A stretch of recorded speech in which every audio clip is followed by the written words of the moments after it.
There we go. Let's see. Oh. It's another Sunday morning, and that means it's once more time for a longer stream. And this will be the last FMV stream for quite a while. So let's finish off this. How long have I been doing this now? I went for the entire of October. I think I went to most of September, so it's been a few months. Long series of FMV games on Sunday mornings with Sherlock Holmes Consulting Detective Volume 3, which is also the last one of these that they have made. They only made 3. They made one for PC, well, one's have been released on PC, and 2 for Sega. So let's see what we got. There we go. Let's go with Holmes' introduction to start us off. London is not a beautiful city. Under the soot that covers its buildings is a teeming mass of 4 million souls trying to survive, mostly off of each other. You see it in the paper every day. Thankfully, we have the London Times to keep us informed of all these troubling activities with an unbiased eye and razor-sharp accuracy. We find this publication to be of invaluable assistance in our investigations, and I'm sure you will as well. Among the forces of evil which run rampant in this city, there are also, thankfully, 2 groups of individuals who will aid us in our cause. As we do, they attempt to right wrongs and restore harmony and civility to the streets of London. The first of these groups is a ragtag association of young ruffians. I call them the Baker Street Irregulars. Don't let them fool you. They may be scruffy and ill-bred, but they are on the right side of the law. They can go everywhere, see everything, and overhear everyone. They are my eyes and ears in the streets of London, unquestionably a tremendous asset in our work. They will help us in our investigations if they can. The other group is a far more civilized collection of gentlemen and institutions. I call them the Baker Street Regulars. They, too, will be extremely useful in our work. At the start of any investigation, do keep in mind that it is a capital mistake to theorize before one has data. Unwittingly, one begins to twist facts to suit theories instead of theories to suit facts. The people and places to whom I will now introduce you will help us to collect the facts. May we use them wisely. Come, the game's afoot. Okay, let's have a look. Let's see, do I need a refresher? I don't think so. It's only been a week since we went through who all of these are. I think I remember everyone, and I also have my little cheat list here, but there's O'Brien, and O'Brien is the Office of Records. Then we have Shinwell, which is our ex-con who runs a bar.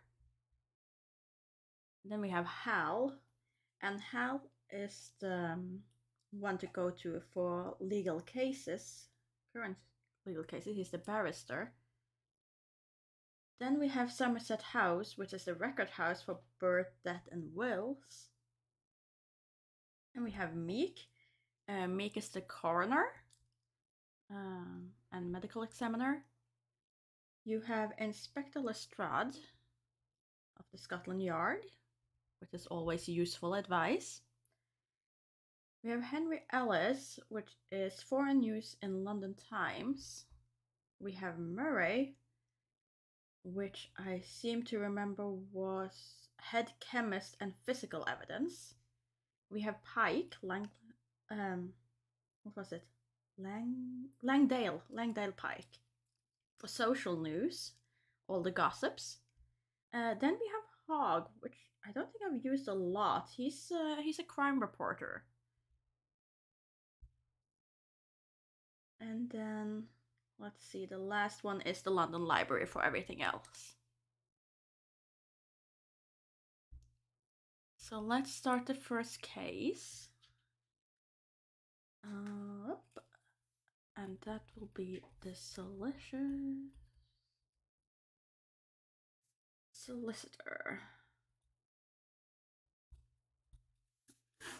Let's see how this goes.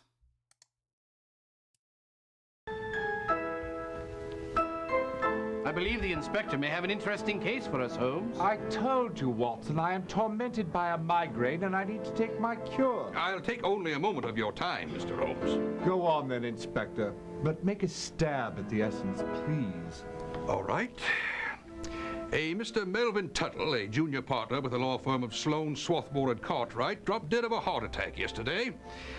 We believe it was poison. Oh, yes, Sloane, Swarthmore and Cartwright is one of the most prestigious law firms in London. Pray let him continue, Watson. You may want to know that I have spoken with the partners. Sir Sidney Sloane says he never arrives before noon. Mr. Swarthmore was at his morning appointment at Bell's Baths, and curiously enough, Mr. Cartwright began an unscheduled and indefinite leave of absence just 2 days before. My temples are splitting, Inspector. Motive? Another solicitor by the name of Harold Diggs was passed over for promotion 3 months ago. The position went to Mr. Tuttle. Diggs felt he was far more qualified, and so he resigned. Ah, the jealous colleague. Certainly a motive for murder. Is there anything else, Inspector? I would suggest picking up a copy of the Morning Times. And if you're interested, I've got the contents of Tuttle's desk down at the yard. Thank you, Inspector. Now, if I may work on my recovery in peace.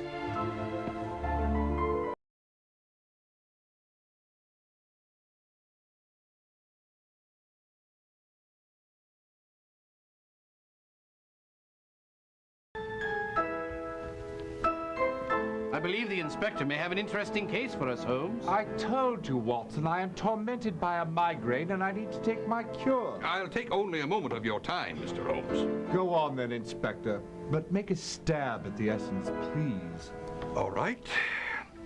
A Mr. Melvin Tuttle, a junior partner with the law firm of Sloane, Swarthmore and Cartwright, dropped dead of a heart attack yesterday. We believe it was poison. Oh, yes, Sloane, Swarthmore and Cartwright is one of the most prestigious law firms in London. Pray let him continue, Watson. You may want to know that I have spoken with the partners. Sir Sidney Sloane says he never arrives before noon. Mr. Swarthmore was at his morning appointment at Bell's Baths, and curiously enough, Mr. Cartwright began an unscheduled and indefinite leave of absence just 2 days before. My temples are splitting, Inspector. Motive? Another solicitor by the name of Harold Diggs was passed over for promotion 3 months ago. The position went to Mr. Tuttle. Diggs felt he was far more qualified, and so he resigned. Ah, the jealous colleague. Certainly a motive for murder. Is there anything else, Inspector? I would suggest picking up a copy of the Morning Times. And if you're interested, I've got the contents of Tuttle's desk down at the yard. Thank you, Inspector. Now, if I may work on my recovery in peace. Okay, let's see. Pick up a piece of the Morning Time, but you don't tell me what morning it is. Let's see. Let's begin at the bottom this time. So we're looking for anything about the law firm and Mr. Tuttle. Let's see. Oh, so Sidney Sloane. Really stopped Liesel on horses. Would be great obliged. Doesn't know their name. Okay, so that is just one of them, but it's not relevant to this case. Let's see. Blind Visiting Society. No. Metropolitan Police found in public carriages. No.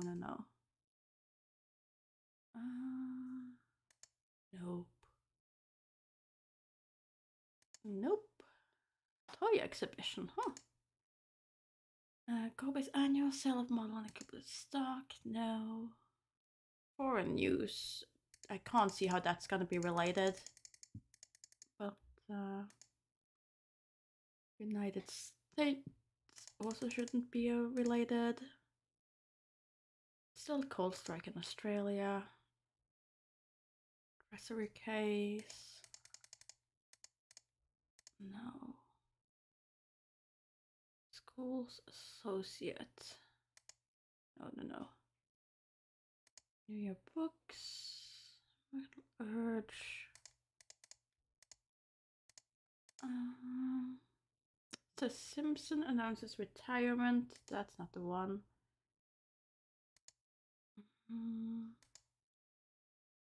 Duke Wellington's birthday still going on. Ah, there's the Kaipa painting. Stolen. And the man who died in the fire. It was a good case though. All in all, that was a good case. Jesuits in Canada.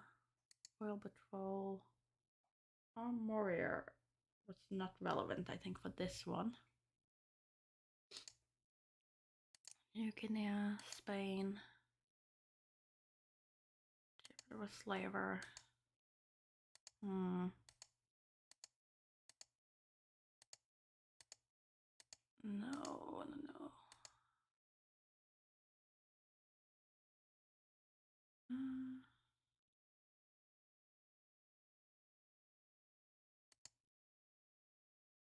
Persian carpet.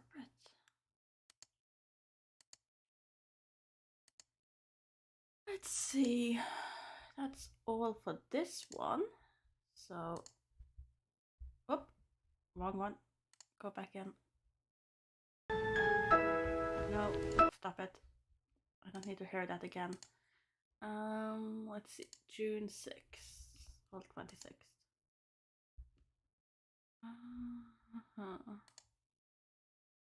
Really wish they would tell us what day it is in the intro. Ask us to check today's paper. A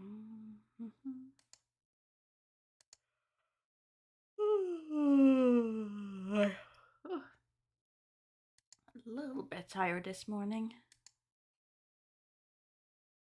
There.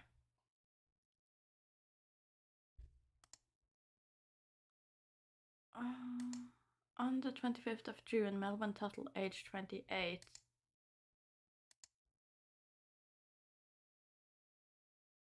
Okay, so he died on the 25th of June. He was 28 years old.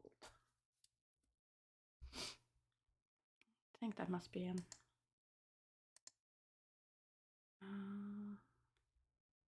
Yeah.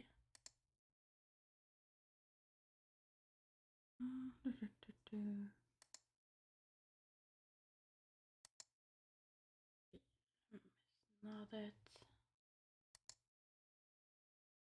Stock exchange. No. Orphan merchant. No. Art exhibits. Couldn't be that. Background sounds always on view. Portraits.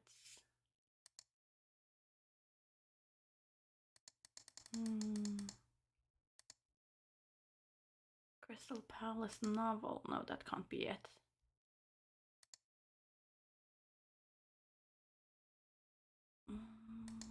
Electrical fog. No.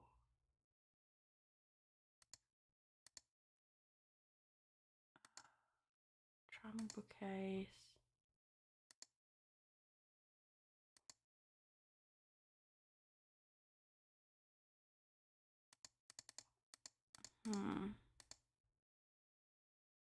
It's either in this one then, or it is in the previous one.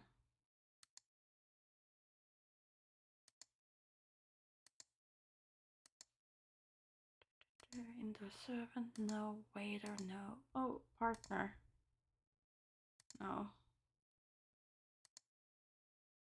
I would assume they would need to replace him somehow. Disaster at sea shouldn't be it.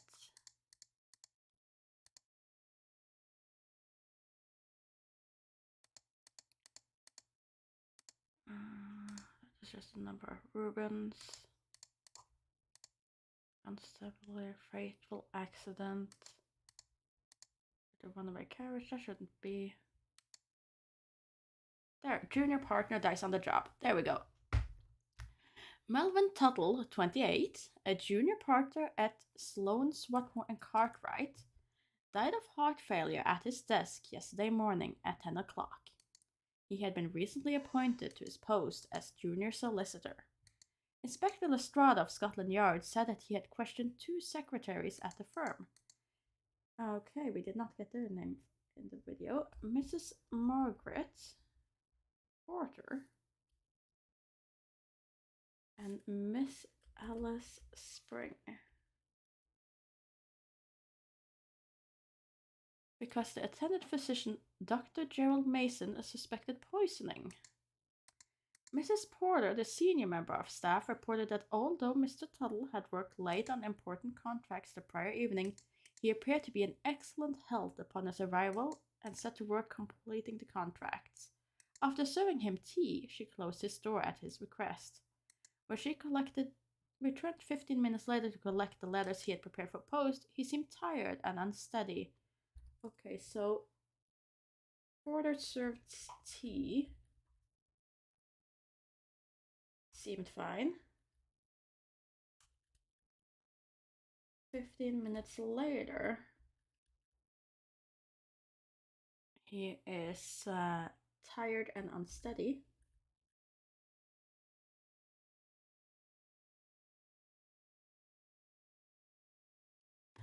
She returned to her desk and moments later heard Tuttle crash to the floor. Okay, so he died about 15 minutes after being served tea. Miss Spring, who was also questioned, was too distraught to comment. A third secretary, Miss Brenda Walker, apparently had taken the day off.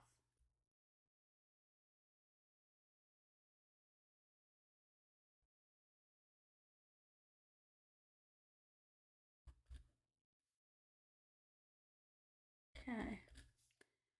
Let's see. She was no comment.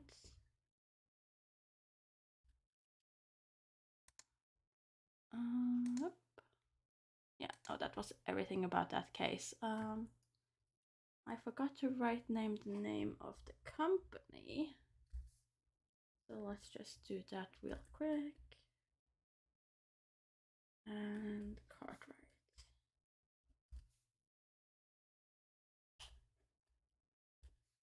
There we go.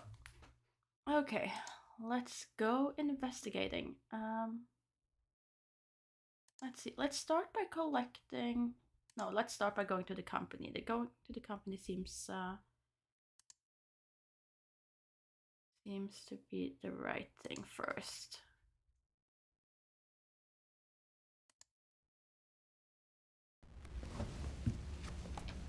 Gin. Well. Scotland Yard, busy as usual, I see. Well, what we was doing was, we were... making sure the desks don't walk away. And I can see they haven't, constables. Don't miss a trick now, do you, Mr. Holmes? Besides, anything you would have found here of interest, the inspector already sent on its way. Okay, I wanted more to maybe see some of the things, but oh well, it was a wasted trip. Let's just go to the inspector then. I kind of wanted to see the scene of the crime and see if there was a starting thing where we get to talk to people. But I guess that means I'm gonna have to talk to them all by name, which is fine. Let's go talk to Lestrade then.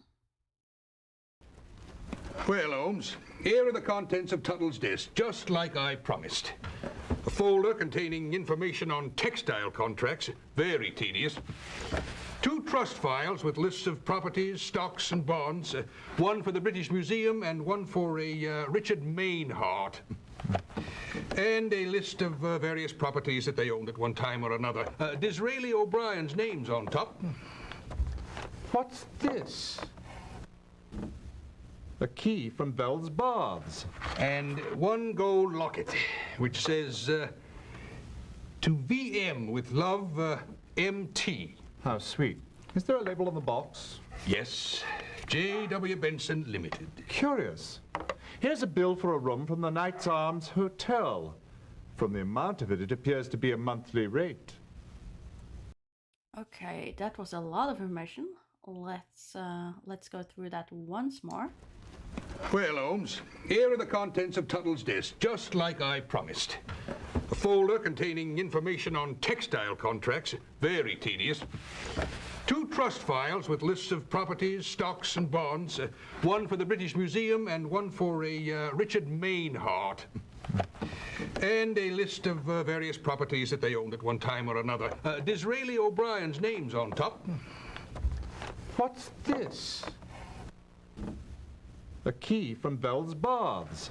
And 1 gold locket, which says, to VM with love, MT. How sweet. Is there a label on the box? Yes, J.W. Benson Limited. Curious. Here's a bill for a room from the Knights Arms Hotel. From the amount of it, it appears to be a monthly rate.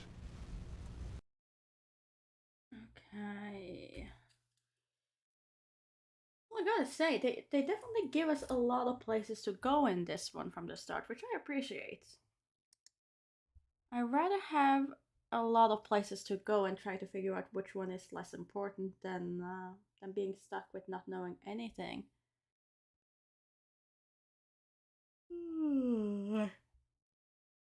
Let's see. Let's see. Knight's Arm. Oh no, it's probably on the hotel, isn't it? Let's see. There, Knight Arms Hotel. Let's check out his room. No, Tuttle. He certainly was one with the ladies. Brought in a whole parade of lovelies. Not all at the same time, mind you. In fact, Mr. Tuttle used this place so often, he kept a chamber here. My word. When did you last see him? Been 2 or 3 weeks. I don't know why, but he gave up his room. Okay, gave up his room 2 to 3 weeks ago.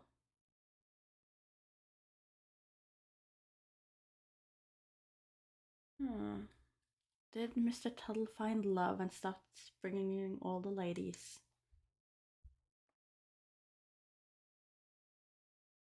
Let's see, a key from Bell's Bath, though. What was Bell's Bath?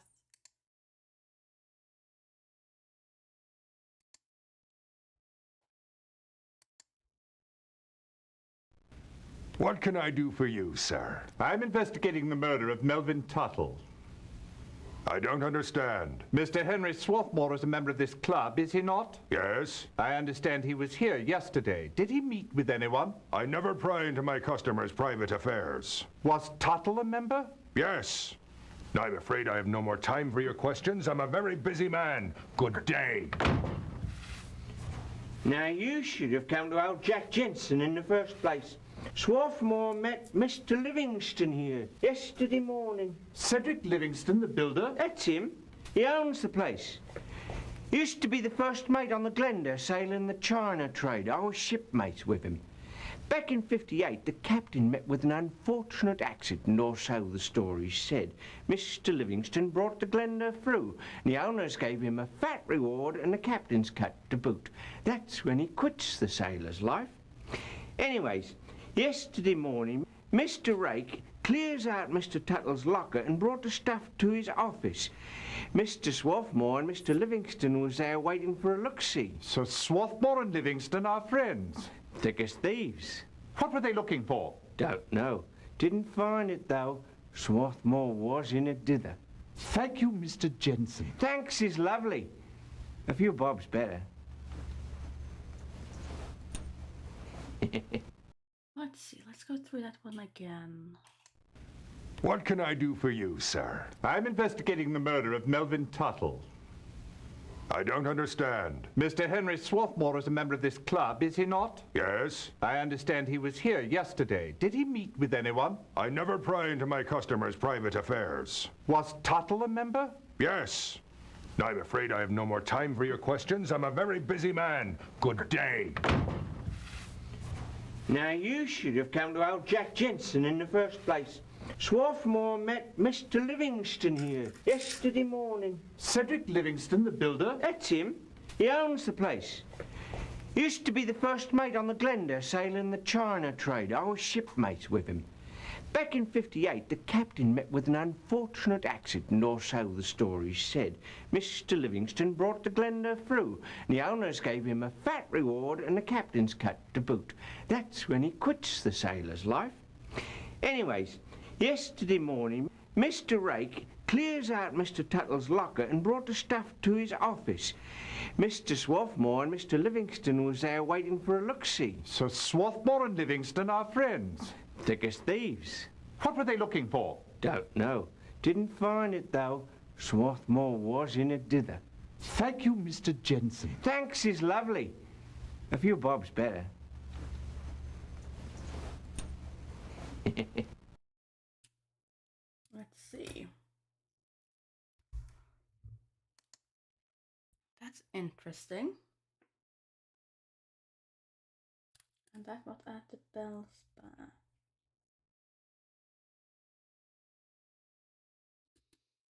I think we need to have a chat with this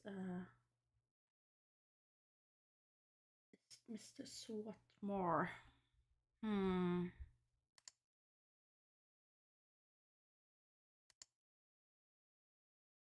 Swarthmore Henry. Melvin Tuttle made a rapid rise in our firm simply because he was qualified to do the job. We shall all miss him. Was it you who made the recommendation to promote him? No, Mr. Cartwright did. Well, why was Mr. Tuttle given a junior partnership over Mr. Diggs? Diggs proved unsatisfactory. Tuttle showed initiative, spirit, and a good sense of judgment. When did you last see Tuttle? We worked together the evening before his death to complete some important contracts. Did you provide your assistance at his request? No. Sir Sidney asked me to lend a hand when Mr. Cartwright quite inexplicably left the office. Can you shed any light on what caused him to leave so suddenly? No, not in the least.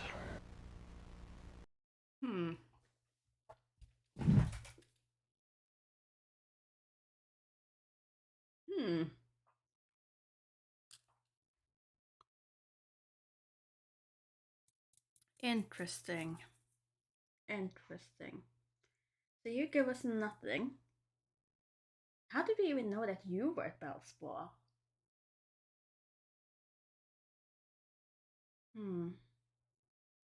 Gold locket. Is there anything in the society pages, perhaps? Let's talk to Pike Langdale. You might have some gossip. I could talk about the social doings of Messrs. Sloane, Swarthmore and Cartwright, but who would want to listen? They're a dull crowd all round. Bobby Pike. Well, if you insist. Sir Sidney attends all the best social functions, even the stuffiest ones the Times refuses to cover. Henry Swarthmore is a confirmed bachelor who attends only those galas which are obligatory to the prestige of the firm.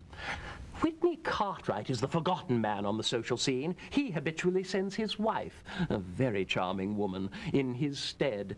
She is usually accompanied by one of the lesser members of the firm. What about a Mr. Melvin Tuttle? Most recently the steady escort of Mrs. Cartwright, which is highly unusual. You see, her previous escorts were rotated quite frequently. People were beginning to talk in whispers, of course. Were Mrs. Cartwright and Mr. Tuttle having an affair? Alas, I can only speculate. If they were, they broke it off some 3 months ago. Since that time, Mrs. C has returned to the quiet rotation of office personnel. Actually, Tuttle always struck me as a bit of a social climber, which gives their liaison even more sinister connotations. I see. Well, then maybe we should speak to Mr. Cartwright as well.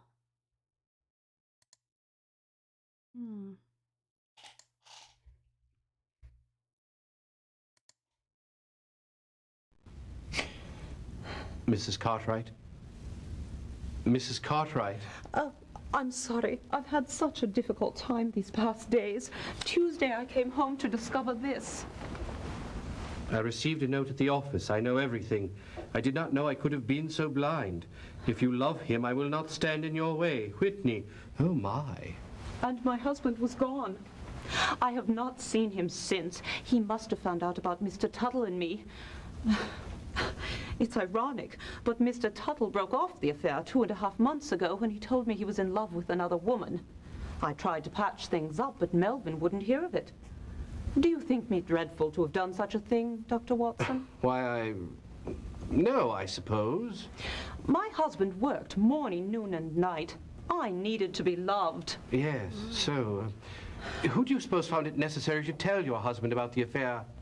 I can't imagine, and why they would wait until after it was over to expose it leaves me baffled. Have you any idea where I might find your husband?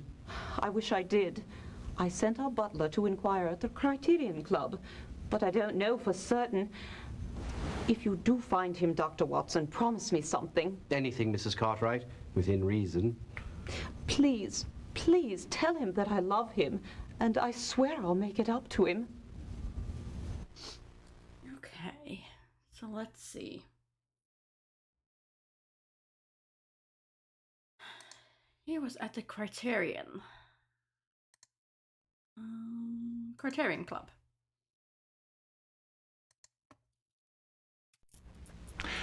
Mr. Cartwright has been with us since yesterday, remaining in his room the entire time and consuming not much more than the decanters of whiskey we have sent to his room. I'd be careful going in to see him if I were you.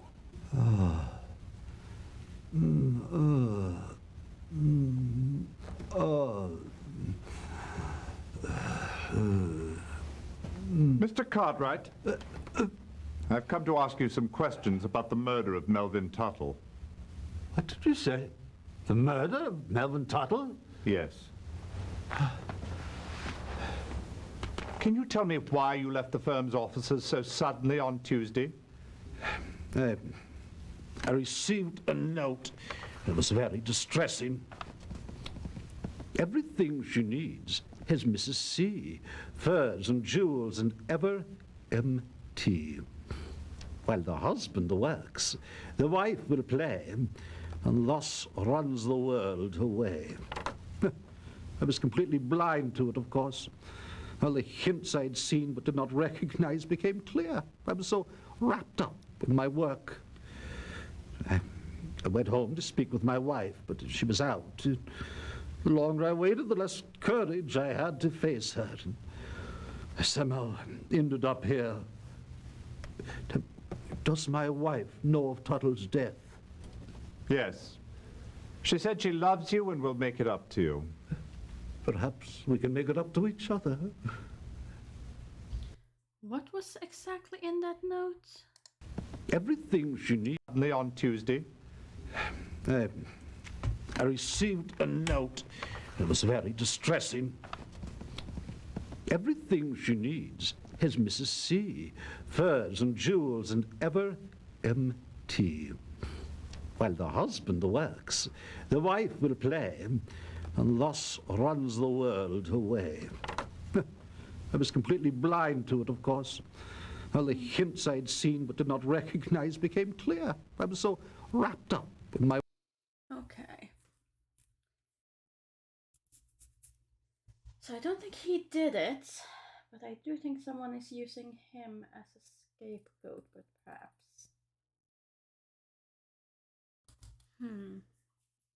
Maybe we should talk to a few of the secretary. Mrs. Margaret Porter. Margaret Porter. There we go. She was the one who served the tea and found the body. I suppose everyone would say that Melvin Tuttle was immensely charming. Perfect manners, perfect dresser, perfectly eager to please. Why, every young woman he met was absolutely swept away by him. He was just perfect. And what would you say, Mrs. Porter? I would say he was perfectly nauseating. The man was more calculating than a mathematics table. Why do you suppose Mr. Tuttle was raised to the executive level? That baffles me more than life itself. But I do know that Mr. Swarthmore and Mr. Cartwright would have jointly made that decision. If anyone had asked my opinion, which of course they never do, I would have recommended promoting Mr. Diggs. He was an excellent solicitor who produced outstanding work for over 11 years. Am I to assume that Mr. Tuttle's work wasn't up to snuff? No, he was industrious, but thoroughly unexceptional. How did Diggs and Mr. Tuttle get along? Well, their relationship was quite strained. But who can blame poor Mr. Diggs being passed over for that promotion and then... no, I shouldn't gossip. Scuttlebutt is perfectly acceptable under the circumstances, Mrs. Porter. Well, Mr. Diggs was in love with Miss Spring, who was in love with Melvin Tuttle, who was in love with every woman, even, I believe, Mrs. Cartwright. Mrs. Whitney Cartwright? Yes. He used to escort her to various society functions at the request of Mr. Cartwright. In fact, just yesterday I posted a letter to her from Mr. Tuttle. Did you post anything else of interest? No. Just contracts, contracts, contracts. 5 to textile firms in Germany, 1 to August Heathcliff, 4 to textile firms in Manchester. It was a most hectic day, not even counting Mr. Tuttle's dropping over.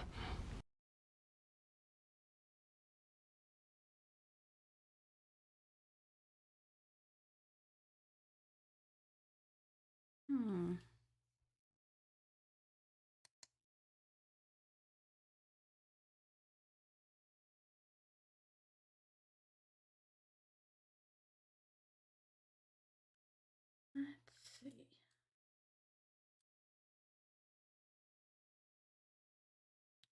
Let's try asking Miss Alice Spring then, since she's apparently had a thing for Mr. Tuttle.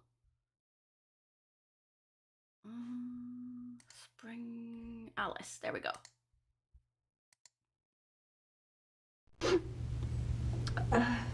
I arrived at the building a little before 9 o'clock yesterday morning. Mrs. Porter and I rode the lift together to the 4th floor. Mr. Tutt. There, Miss Spring. I know how difficult this must be. Melvin was in his office. While Mrs. Porter made tea, I went in to see him. It sounds as if your relationship with Mr. Tuttle was more than professional. We'd been seeing each other for 8 months, but he ended it last week. I was going to return this little gold locket that he gave me, but he wouldn't hear of it. Now it's all I have left. Did he tell you why he ended it? He'd fallen in love with another woman. What did you do after you saw him? Wept a bit. Then returned to my desk where I remained there until... Oh, buck up, Miss Spring. Sometimes a relationship is what happens when 2 people are waiting for something better to come along. You'll have your day. I just know you will.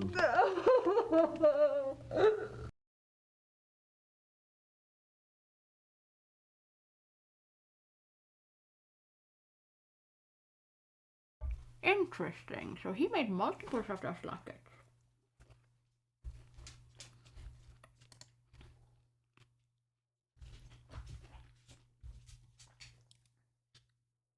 I see. Are you done with your bone ankle biter, and that's why you're coming over to have some attention?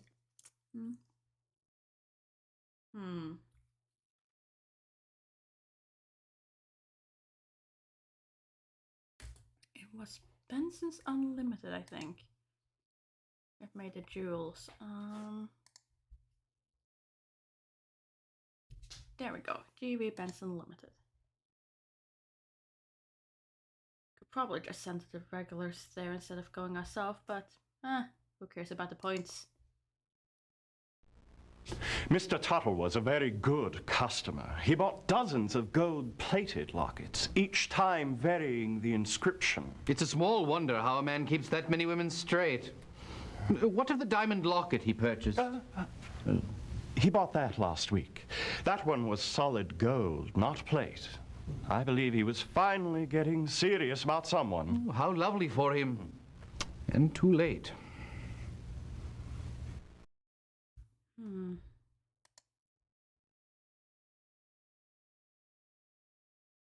BM though.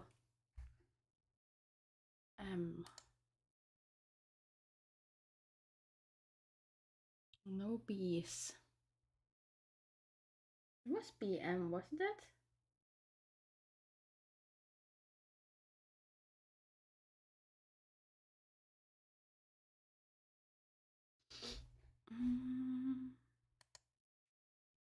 Guess we can stop by Brenda Walker. She's the last secretary. Oh, poor Mr. Tuttle. Did you know I was one of the last living souls to spend time with him? Well, Mr. Tuttle, Mr. Swarthmore and I were working late on contracts, you see. Well, that's why I took the day off. Oh, when I found out about the news, I was shocked. Shocked! What contracts were you working on, Miss Walker? Oh, I wouldn't know, would I? I mean, all I do is type. Never read a word of it. No, Mr. Tuttle, or should I say poor Mr. Tuttle, asked me to stay late to help with some last-minute revising. Well, Mr. Swarthmore chipped in and we got the job done. Where were the contracts going? Oh, I wouldn't know, would I? No, well, it seems a bit unusual, but Mr. Swarthmore typed the envelopes himself and handed them directly to Mr. Tuttle. The whole thing was very hush, you see. You were there alone with Mr. Swarthmore and Mr. Tuttle? Oh, yes. Imagine me alone with those two handsome men. Of course, Mr. Swarthmore is a bit intimidating, but he is a bachelor. Did anyone else enter while you were there? No. And then we left at 11:15 on the dot. Well, I know because Mr. Tuttle made a joke about my returning home before midnight so I wouldn't turn into a pumpkin. He is, or should I say, was, a very charming man. Poor Mr. Tuttle. Okay, so he wrote, Mr. Swarthmore seeming more and more likely to have done it. I am just not quite certain how.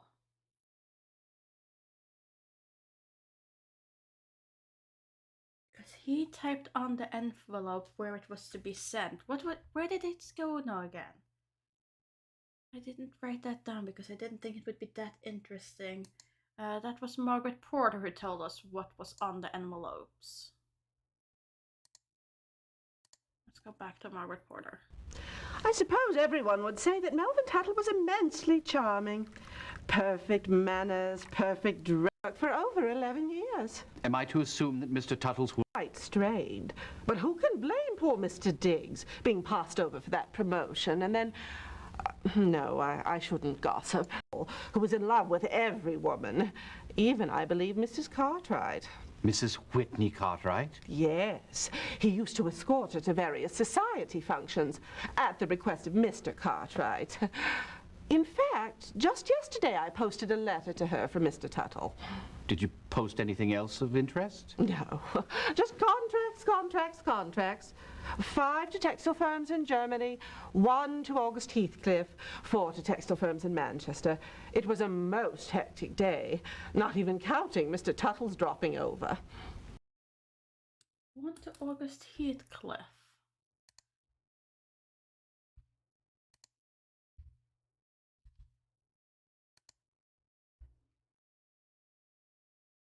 Let's just send a regular over there.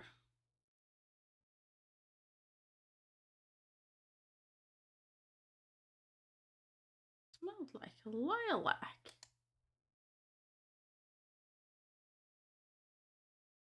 What?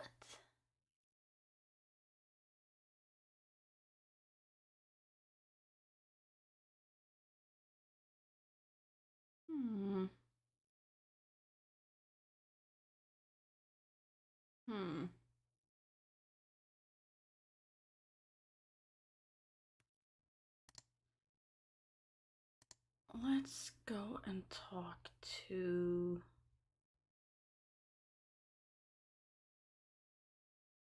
Murray. No, Meek. Sir Jasper Meek is the one I wanted. Coroner. Can't say if the pen is mightier than the sword, but most definitely is mightier than the scalpel. What can I do for you, Dr. Watson? I would like to know what you and your scalpel discovered during the autopsy of Melvin Tuttle. Yeah, let's see. Died of heart and respiratory failure, no disease present. I tested for many common poisons and could find no foreign substances.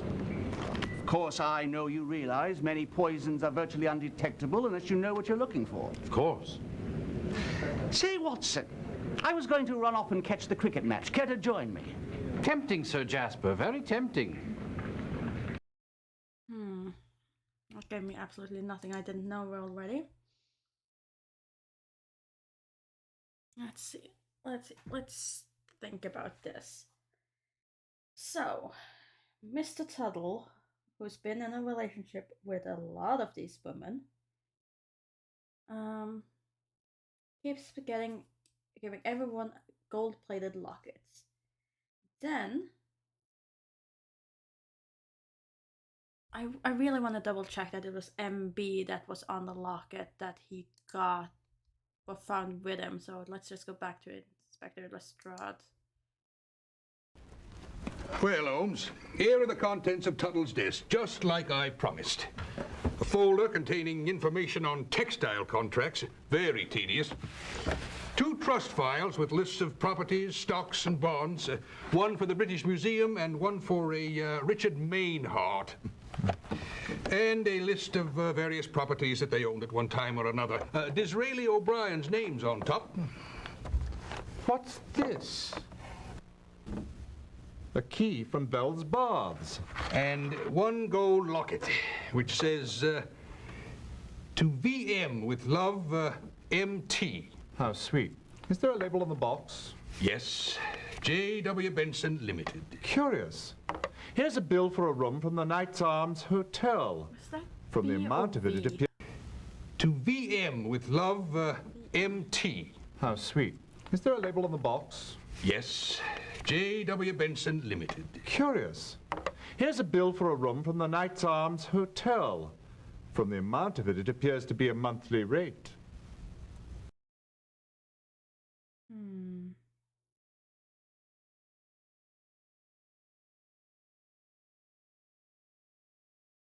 Let's see.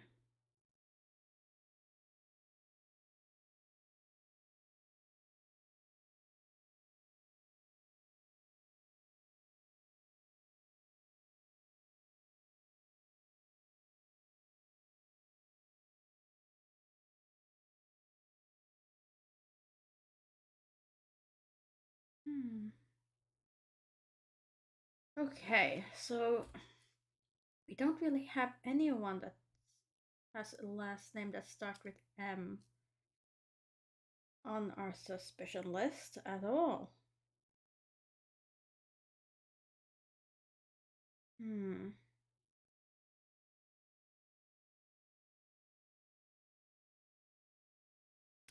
Well, maybe we need to speak to Murray for physical evidence.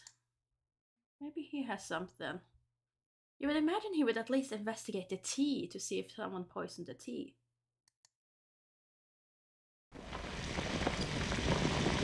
Professor Murray? Whitson!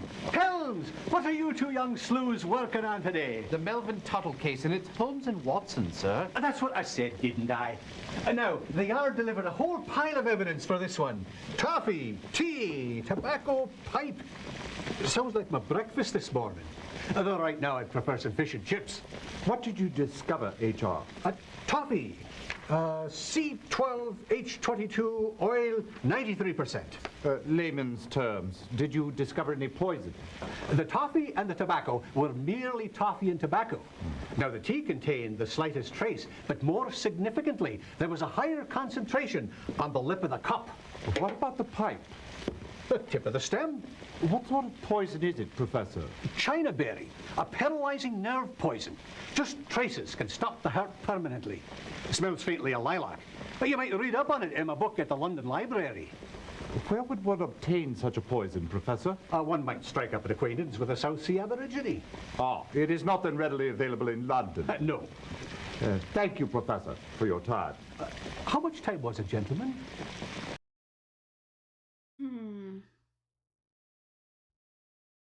Okay. It was definitely in the tea then.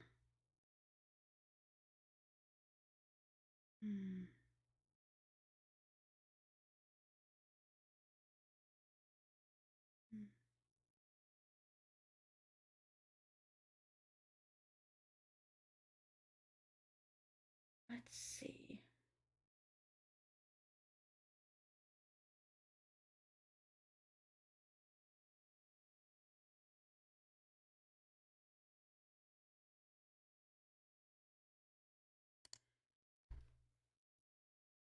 Well, actually, wait a second. Go back there. Professor Murray? Whitson!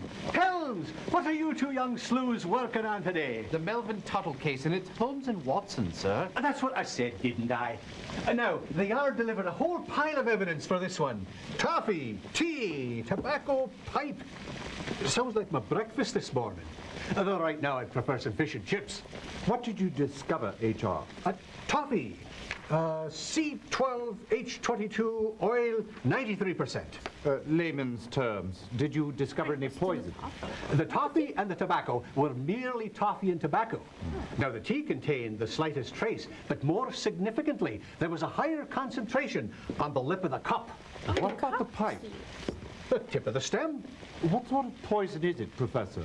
China berry, a paralyzing nerve poison. Just traces can stop the hurt permanently. It smells faintly of lilac. But you might read up on it in my book at the London Library. Where would one obtain such a poison, Professor? One might strike up an acquaintance with a South Sea Aborigine. It is not then readily available in London? No. Thank you, Professor, for your time. How much time was it, gentlemen?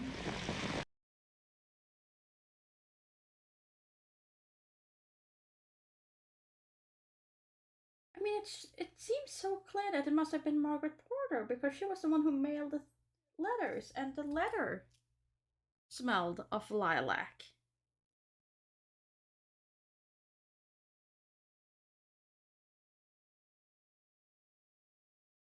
Hmm.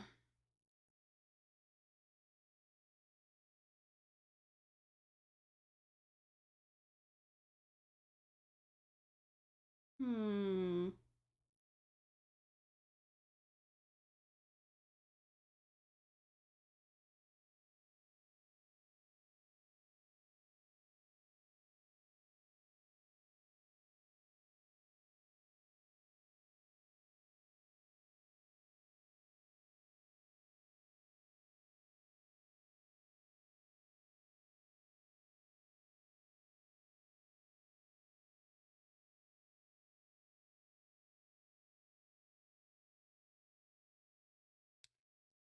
Let's see. China berry. Where do I want to go if I want to find that?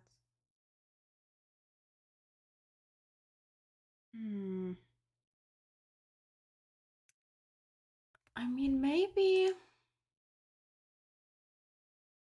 the Porky have something to say about that. I doubt it, but you never know. I do just like visiting. Melvin Tuttle, you say? Yes, he was a young solicitor with Sloane, Swarthmore and Cartwright. Sorry to say, Holmes, but I'm afraid the only thing I can offer you on this one is a pint or three. Shinwell, I will take you up on that the very moment we solve this case.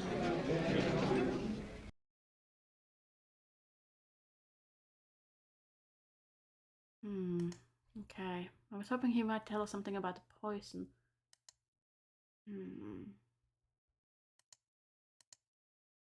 Oh! I haven't been to see his house yet. Maybe that's the clue. Let's go there.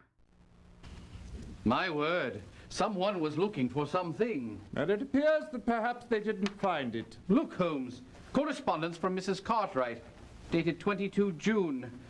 Darling, I cannot believe that it is over. Please, please come to see me. I love you beyond all caring, Faye. Heavens to mercy. What are those other letters, Watson? They all have the same return address, 25 Chichester Street, SW, from someone with the initial VM. They seem to be dated back as far as mid-December. Read one, Watson, will you? Certainly. This one's dated 10 March. Your high spirits Sunday give me great hope. I believe in you and know that you will one day overcome Father's objections. But if it should take longer than you would desire, know that I will wait for you. I will wait for you forever. Ginny. Good heavens, Holmes. I do believe young Tuttle was just a stud horse in disguise.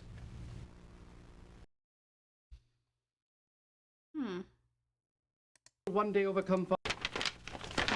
They all have the same return address, 25 Chichester Street, SW, from someone with the initial VM. They seem to be dated back as far as mid-December. Read one, Watson, will you? Certainly. This one's dated 10 March. Your high spirits Sunday give me great hope. I believe in you and know that you will one day overcome Father's objections. But if it should take longer than you would desire, know that I will wait for you. I will wait for you forever. Ginny. Good heavens, Holmes. I do believe young Tuttle was just a stud horse in disguise.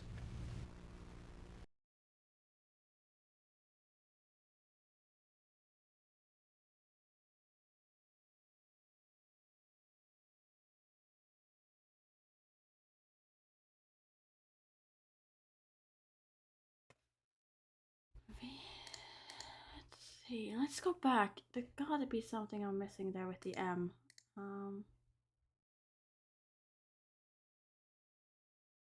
I keep hearing B, but maybe it is V. Monroe John and Monroe Virginia.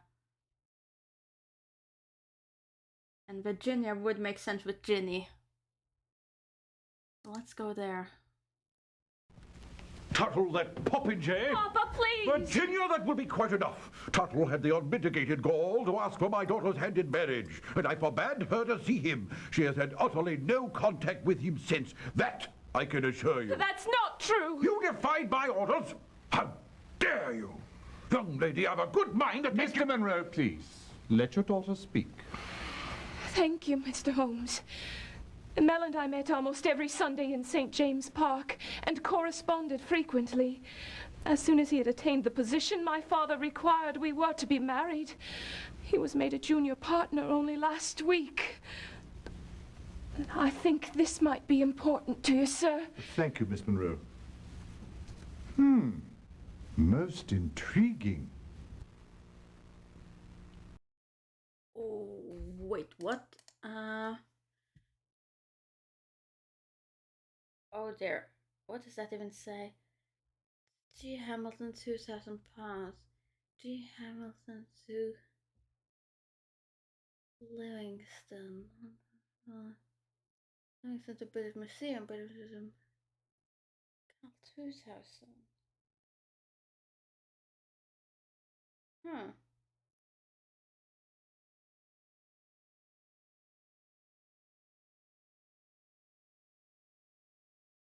Then British Museum to Livingston, Livingston to Featherstone.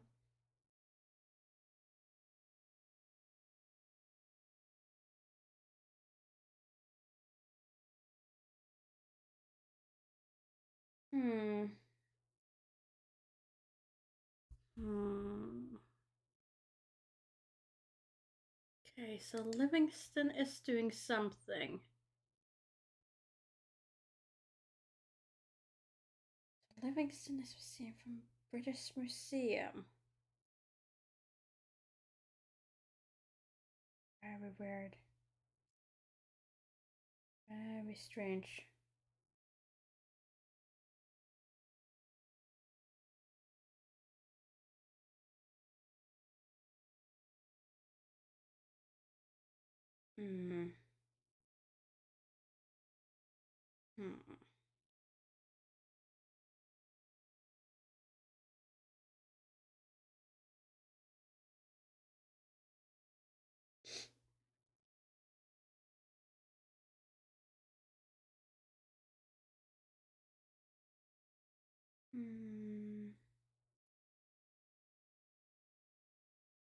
Let's see.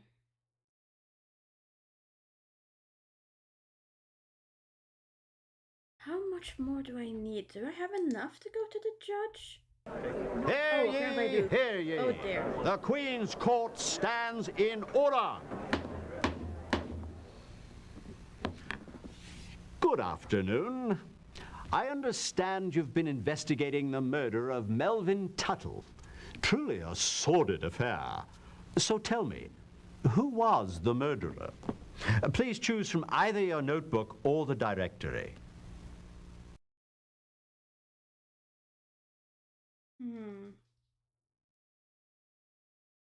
Let's see. Who was the murderer?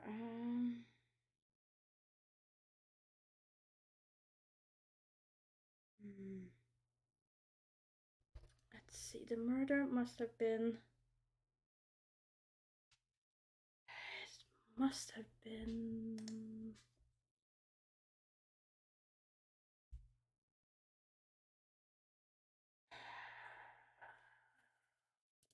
I mean, technically the secretary must have been to give the tea, but the murder would have to be Henry, wouldn't it? He's the one that's connected to Livingston, and Livingston's the one we find paperwork for getting money. So it'd have to have been Henry Swarthmore. He's also the one who stayed late behind and would have been able to prep the tea. He is also the one who printed on the addresses, making sure that everyone were in the right places. So it has to be him. Yes, indeed. Now tell the court how he murdered Mr. Tuttle. That is through the tea. Let's see.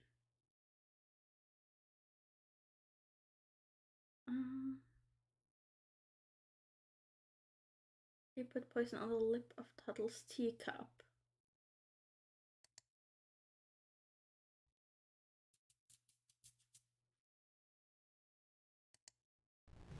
And I had been falsely under the impression I had been dealing with detectives of a professional caliber.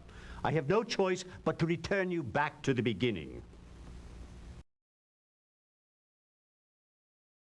Oh. Oh no, of course, because then it wouldn't be on the envelope, would it be? Oh, Hear ye. The Queen's Court stands in order. Of course. Good afternoon. I understand you've been investigating the murder of Melvin Tuttle. That's a shame. Truly a That's sordid a lot of extra affair. points that I'm gonna be getting. So tell me, who was the murderer? Please choose from either your notebook or the directory. Okay. The murderer we had. That I will install it on. Let's see. That is Henry Swarthmore. Yes, indeed. Now tell the court how he murdered Mr. Tuttle.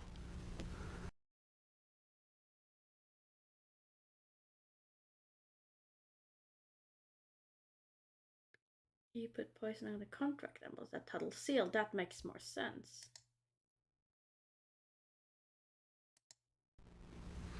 Absolutely correct. Now, why did Swarthmore murder Tuttle? Okay, let's see. No. No.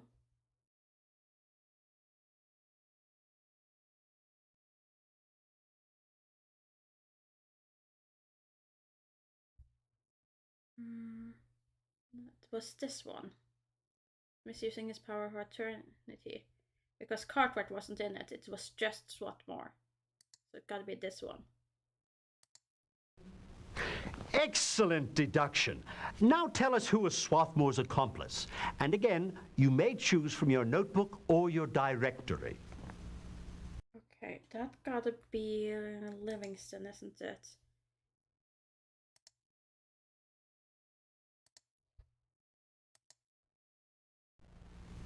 You are correct. Now tell the court what role Mr. Livingston played in the murder of Melvin Tuttle. Let's see. He was probably a partner. He must have done both, but doesn't he? Partner in the scheme and provided the poison. I think that's the only thing that makes sense. Fine job. Perhaps you should consider a teaching post at the Sherlock Holmes School of Deductive Reasoning. I really shouldn't. Thank you so much for solving the case. This court is recessed. Really Until next time, of course. Let's see. My word, dear Holmes. Perhaps we are in the wrong business altogether. If we had been top-notch, we should have cracked this case in less points. I think I'll ring up the university immediately and see if we might enroll in a detective course. That's not too bad, though. 50 of those points come from the one guess with the judge. I did not go to that many places I didn't need to.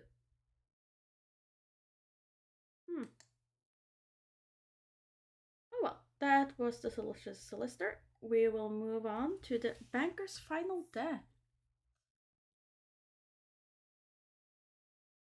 Let's see.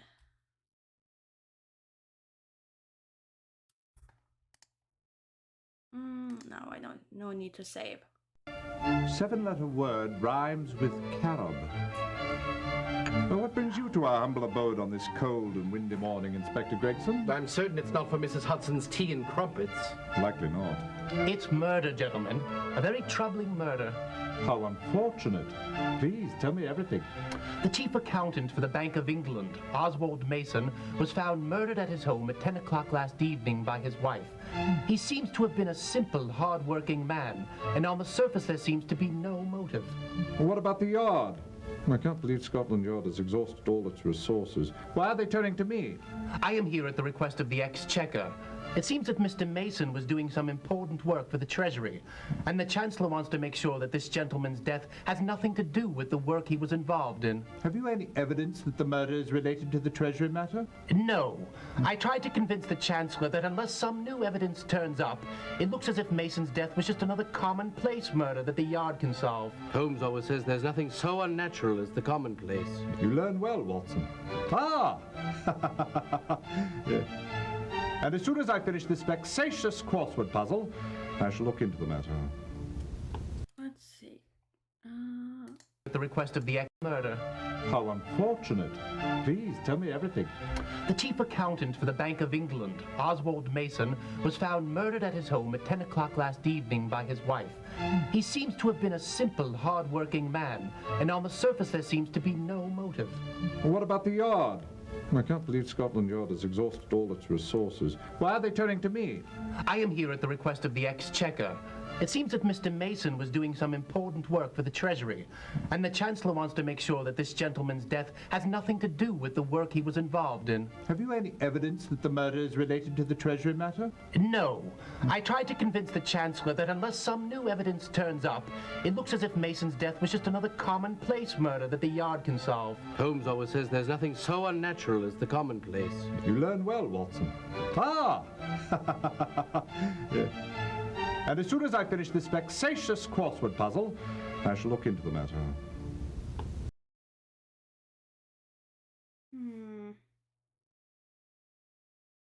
Okay, let's see if we can't find anything in the news about this case. Bank of England. Oh, where did I see that? I think that was in one of these that I went through repeatedly last time.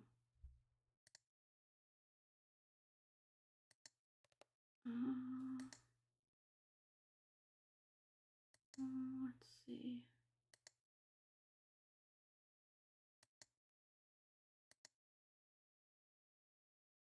No, not there. No, there.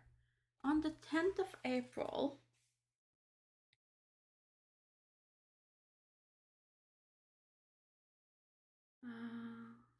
Oswald Mason, age 42.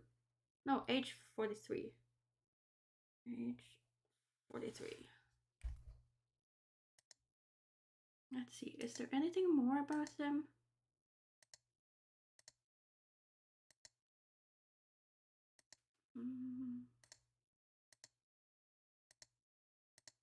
Let's see. Surely there must be something more. Strange event, no. No.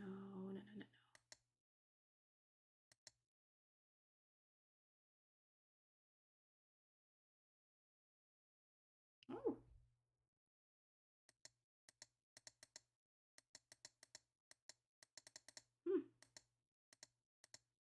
Livingston.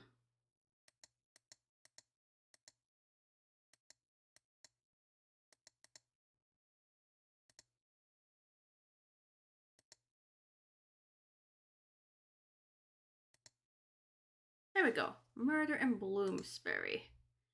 A murder was committed in Bloomsbury last night, shortly after 10 p.m. Constable Lane, summoned by cries for help, entered the home of Mr. Oswald Mason, chief accountant of the Bank of England at 42 Tottenham Court Road, and found the body in the study where Mason had apparently been murdered by a blow to the head.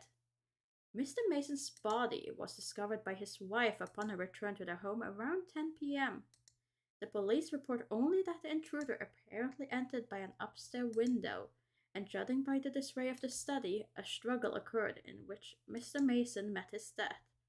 As of the time, the crime has not been brought home to any person, but the best detective of Scotland Yard are now involved in the investigation and search for the perpetrator of this bloody crime. Mr. Mason is survived by his wife, Rose. Okay, so Rose Mason.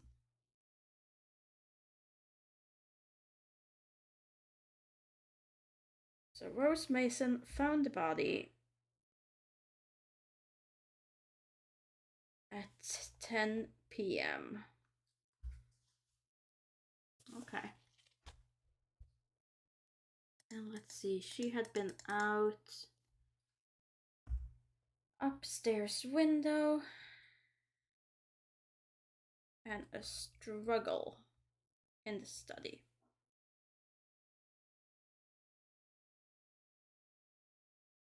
I mean, if he's at 43 years old, he should still be able to put up a fight, so let's see.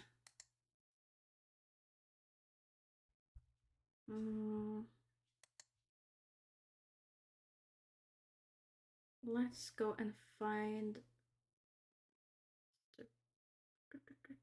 Mason. There, Mason.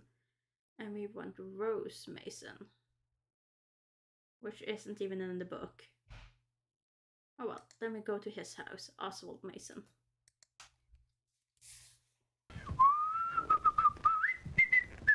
Standing guard, Constable Parks? Yes, sir, Mr. Holmes. Waiting for the yard to make its final inspection, so I'm making certain everything stays just the way I found it last night. Where was the body found? Sprawled across the desk it was. You can see the blood stain on the top. The blighter put up quite a fight, I must say. How was he killed? Head was bashed in by a statue. Is there any indication how the murderer got in? Looks like the upstairs window. It showed signs of forced entry. And it appears that this is where he exited. There's a palm print and plaster residue. Yes, and there are pieces of plaster shards in a pile on the floor. Was it you who found the body, Constable? No, it was his wife. She came home from her sister's and that's when she found him. I was on my nightly rounds and heard her screaming. Then I came in and I saw this mess. I covered up the stiff and promptly had him sent over to Bart's. Then I gathered up the man's papers and took them to the yard. What about the murder weapon? Oh, yes. I had that sent over to Murray at the lab. Where is Mrs. Mason now? She was taken to her sister Dahlia's. Dahlia Farmer. Okay, so the wife can be found at Dahlia Farmer. But what was this about the plaster? Forced entry. And it appears that this is where he exited. There's a palm print and plaster residue. Yes, and there are pieces of plaster shards in a pile on the floor. Was it you who found the body, Constable? No, it was his wife. She came home from her sister's and that's when she found him. I was on my nightly rounds and heard her screaming. Then I came in and I saw this mess. I covered up the stiff and promptly had him sent over to Bart's. Then I gathered up the man's papers and took them to the yard. What about the murder weapon? Oh, yes. I had that sent over to Murray at the lab. Where is Mrs. Mason now? She was taken to her sister Dahlia's. Dahlia Farmer. Then we have the wife. Let's begin, shall we, with stopping by Lestrade. I still don't understand what possessed the Exchequer to bring you in on this investigation. We've got it all under control. As always, I'm sure you do. So, Inspector, what happened as you see it? Typical breaking and entering. Entry was made through an upstairs bedroom window, which was forced open. Then, thinking that the house was empty, the intruder made his way downstairs. He opened the study door and came face to face with Mr. Mason. A fight ensued which resulted in Mason's death, and the murderer fled through the study window. Was anything taken? Nothing. The jewelry and heirlooms all accounted for. What about the government papers Mason was working on that night? We sent them to the Treasury. They're all accounted for as well. Well, I'm curious to know your theory as to a motive for the crime, Inspector. Motive? Well, we haven't quite got there yet, but I'll let you know just as soon as we discover it. Where did you send the paper? There was at the Treasury. Rooms all accounted for, which resulted in Mason's death, and the murderer fled through the study window. Was anything taken? Nothing. The jewelry and heirlooms all accounted for. What about the government papers Mason was working on that night? We sent them to the Treasury. They're all accounted for as well. Well, I'm curious to know your theory as to a motive for the crime, Inspector. Lestrade, you were less useful than normal. How about Murray? For the statue. Excuse me, Mr. Murray. Ah, Whitson, what can I do for you? It's Watson, sir. I don't believe I've ever worked on a case by the name of Watson. No, I mean the name... Never mind. Well, then what about the Mason murder? Mason, I know. It looks like he was killed by David. David? You mean you know the murderer? No, not the murderer. The murder weapon. This is David. It's a copy of a very early Michelangelo. You can see the blood stains here. I believe this was one of two statues on the fireplace mantel. Apparently, the intruder grabbed this one and killed Mason in the struggle. It's a handsome piece, isn't it? Okay, from the mantelpiece. Nice.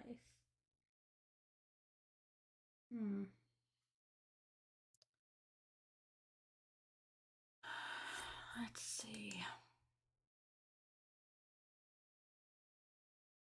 Doesn't seem to be any real thing, but let's talk to Meek about the body anyway. See if there was any more signs of struggle. There, look who's here. The only doctor in London who may know more about murder than I. Who is it this time, Watson? Mr. Oswald Mason. Did in this morning, right after my first cup of tea. His body arrived at the hospital at midnight, 11 April. He was in his early 40s and in very good health. Or should I say in very good health, but also very dead. An unfortunate combination, to be sure. I've always thought so. The fellow's death was caused by a blow to the side of his head by a heavy blunt object, and under his fingernails I discovered blood of a different type than his own. Looks like he put up a fight. Nothing very exciting or informative, I'm afraid.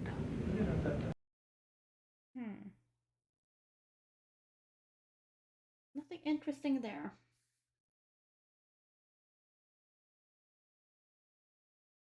Nothing really interesting there.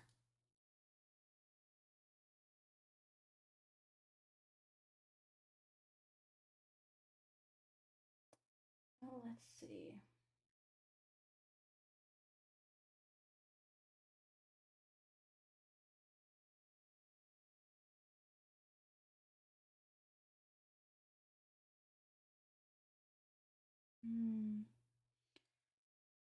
Let's see. Let's go to see the wife, I think. I think that's gonna be more useful.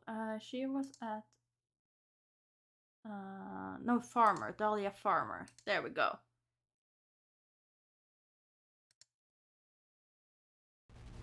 We're terribly sorry about your loss, Mrs. Mason. There, dear sister. We know this may be difficult, but we need to hear about last night's events if we're to catch your husband's killer. Yes, I know. Well, I was here last night for her weekly whist game. She comes every Thursday. Oswald stayed home and worked on some papers from the office. The man had been working very hard lately. Was he expecting visitors while you were gone? No, I don't think so. I returned home at 10 o'clock and went into the study and... You tell him, Dahlia. The place was in shambles. Furniture overturned, books strewn about, and in the middle of it all was my poor Oswald. Ghastly. Who could possibly have wanted to hurt him? I can't imagine. He was the dearest man in all the world. Why, only last week he bought me a Venus de Milo replica for our anniversary and promised me a special trip. I imagine it was Paris because we went there on a honeymoon where we saw the original Venus. When I saw that statue broken into pieces, I think that's quite enough for one day, Dr. Watson. Of course. Okay, so he had bought a Venus statue, and that was broken in pieces. That's broken. Okay, so whatever we might be looking for could have been hidden inside that Venus statue.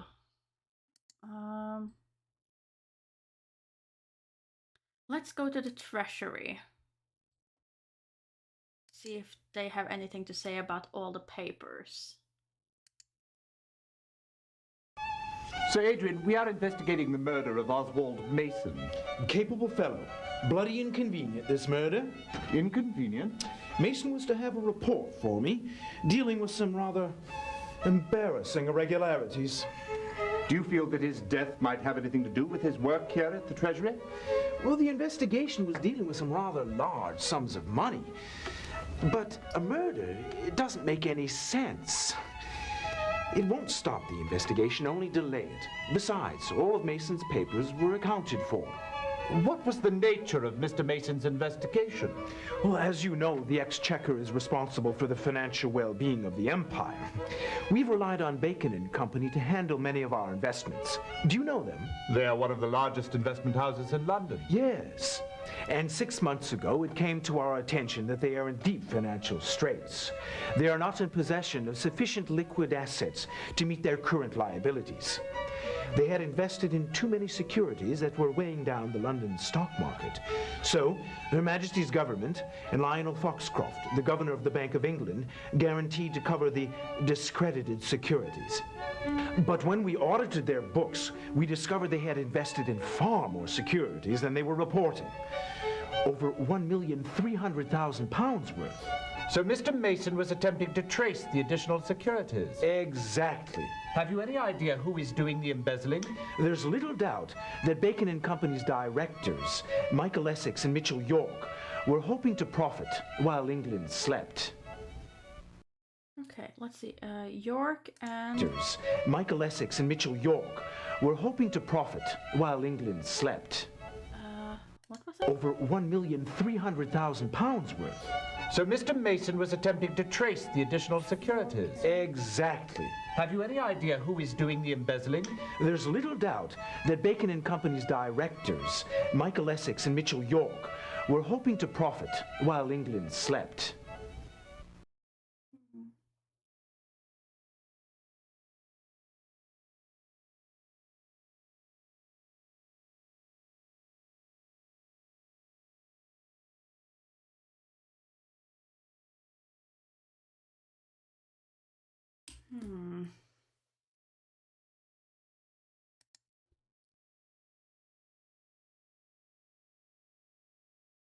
Let's see.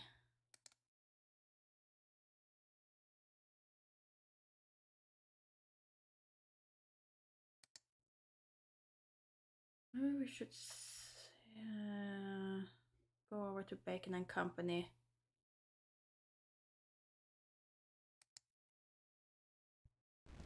Excuse me, madam.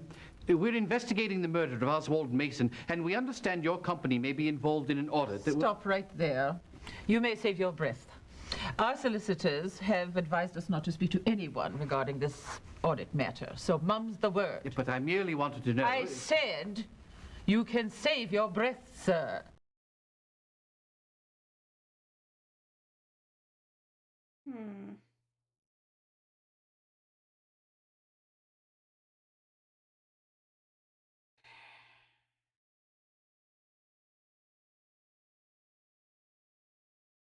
See if it's that.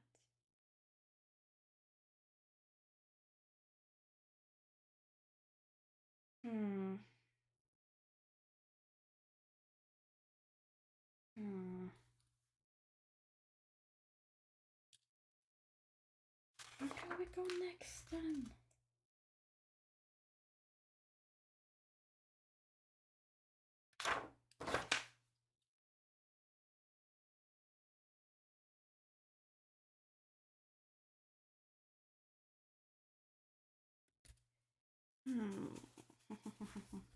Where haven't I gone? Oh, wait. Oh. Oh. Oh, I should probably stop by the Bank of England where he worked, shouldn't I? Let's stop by there. I just can't imagine why anyone would want to do such a thing. Oswald Mason was so well liked by all of his fellow workers here at the bank. How long was he employed here, Mr. Kimball? More than 15 years. He'd always been one of our most trusted employees. What do you know about his work with the Treasury? Very little. One of our responsibilities is to oversee government audits. This was Oswald's area of responsibility. This work is highly confidential. I only know that he was working for the Chancellor of the Exchequer.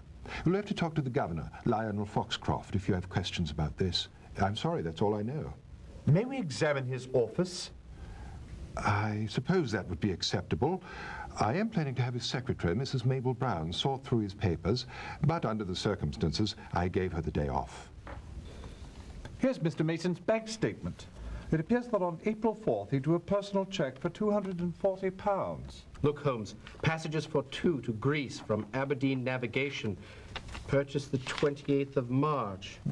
Oh, and here's another receipt from Evanson and Company gift shop for 2 statues, dated the 31st. Here's a bill from the Langham Hotel for £3.06. What do you suppose we're to make of all of this, Holmes? I'm not yet sure, Watson. Okay, let's March. go through that again. £240.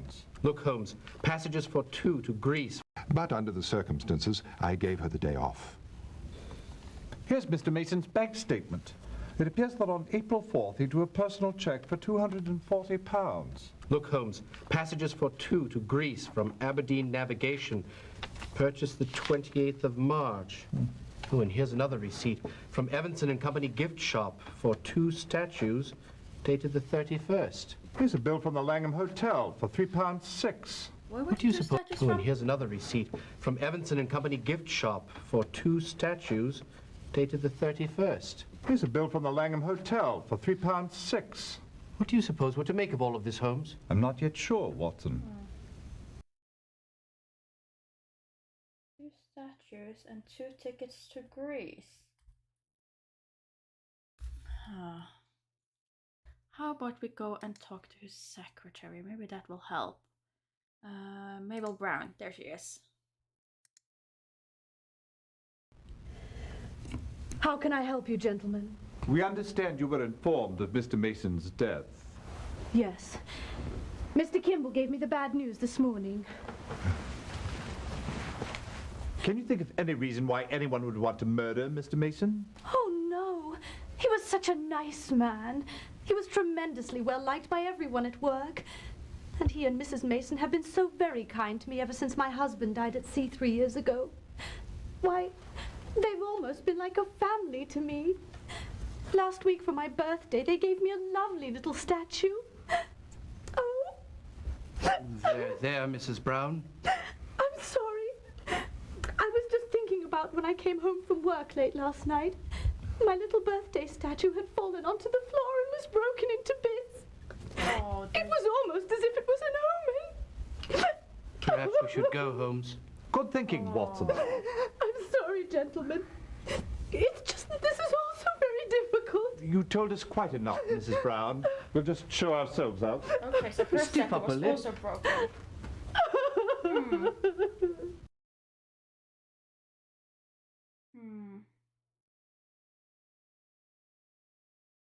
Okay, let's see.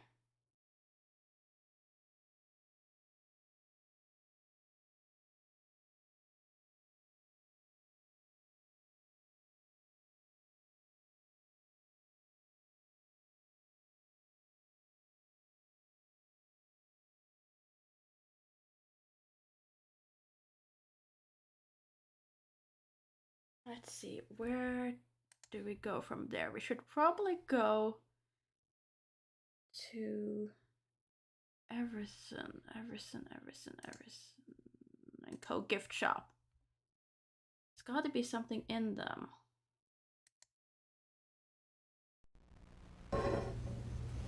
We're investigating the murder of Mr. Oswald Mason. I can assure you, you'll not find any murderers here, sir. Good heavens, if it were only that simple. No, you see, among Mr. Mason's papers was a receipt from this shop dated 31 March. Do you have a record of what he purchased? Well, let me see. Ah, here you are. Well, the man did have a sense of the popular. He purchased 2 Venus de Milo statues. It appears we delivered them both for him. Might you tell me where they were sent? One to Rose Mason at his home address. The other to a Mabel Brown on Tottenham. Oh, do you suppose he was having a dalliance? This time I'm not supposing anything. By the way, I do so adore the Venus de Milo. I might be interested in purchasing one of my own. Sorry, haven't a one. Sold the last 3 to another gentleman on Wednesday. Pity. Perhaps I can get more from the manufacturer. Who might that be? J. Small and Company. Have you heard of them? The name does sound familiar, but I'm not sure. Thank you for your time, Mrs. Billingsley. Good day. J. Small and Company. Okay.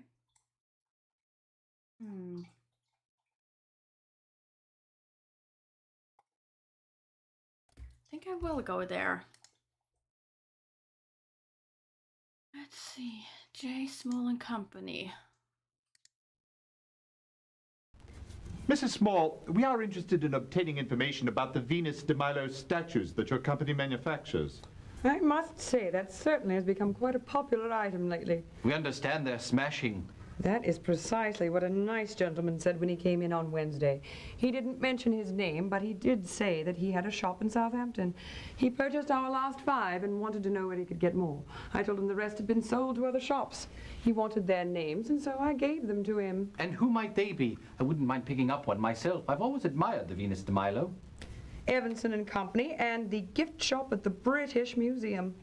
How long have you manufactured these particular statues? My late husband made up 15 of them 3 years ago, but he refused to sell them. Late? So sorry. When did he die? A fortnight ago. Oh, my. Don't lose any sleep over it, gentlemen. My husband was not a very reputable man. The only person who probably truly missed him after his death was the barman at the Red Bull Inn. Oh. Oh, so he has made something in those statues, and now someone is trying to smash them all. That makes sense. That makes sense. Let's see. Let's go then to the British Museum as well and see if confirm our theory that theirs has also been smashed. British Museum.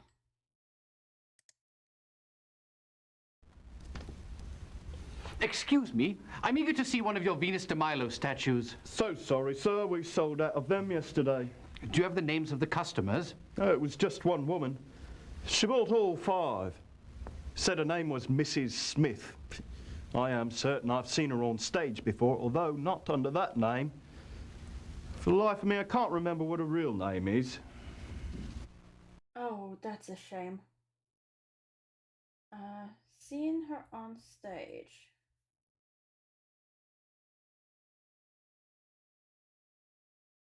Seen her on stage, but don't know her real name.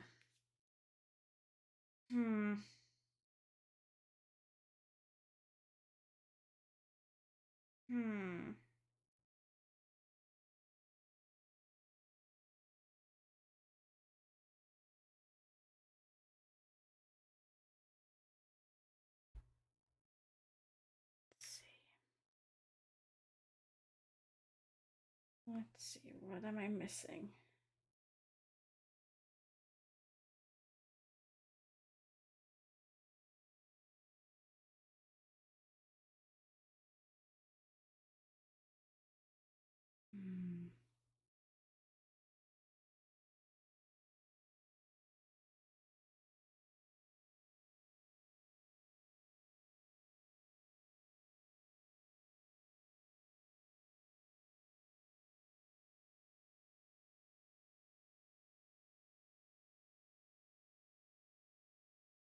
Let's see, where could we go? Where could we go? Where could we go?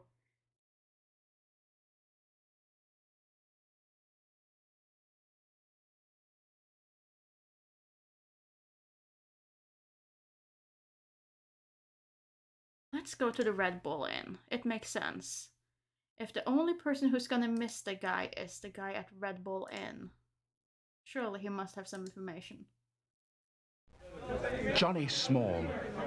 I guess there's no harm in talking about him now. Oh, he was a wild one, he was.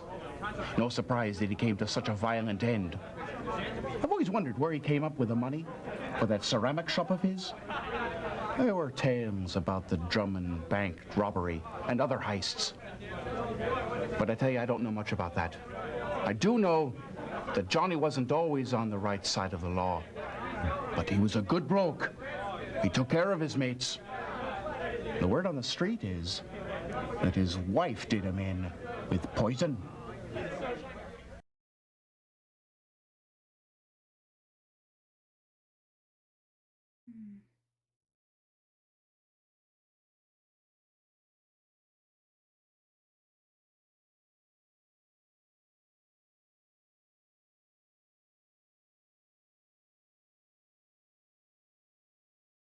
Let's see, where to go? A woman. We're looking for a woman who has been on stage.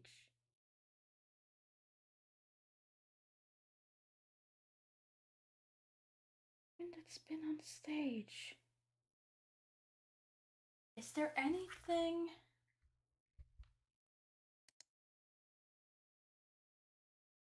Anything in the Times? Let's see. Anything in the Times about stage plays happening now? Been on stage. What's popular on stage?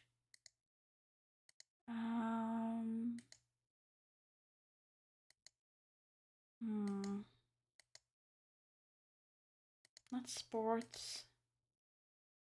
No, not that.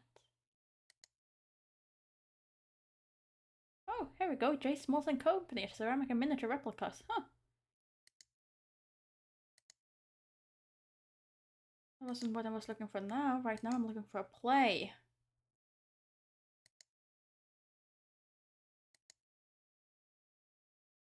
Public contact 3 o'clock. No.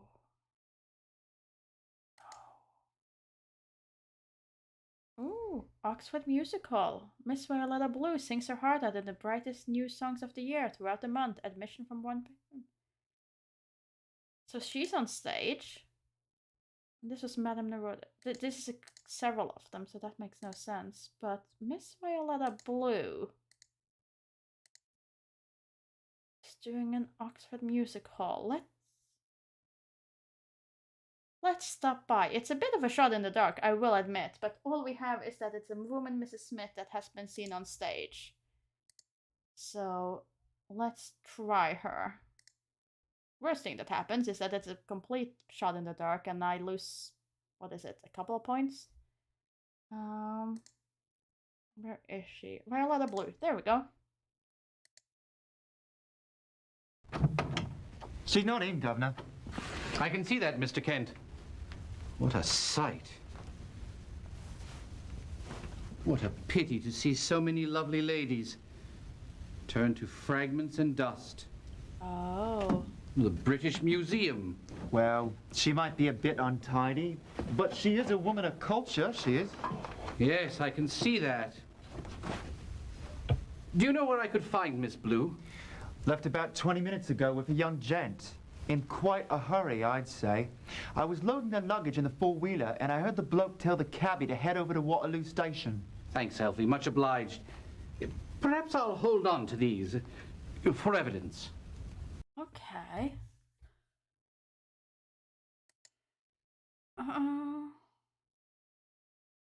So Violet Blue is definitely the one who's been buying statues. But who is this guy she's with? What else were we giving? We were giving some robberies that have happened previously. That would be going back a year or two at least. Let's see. Robberies.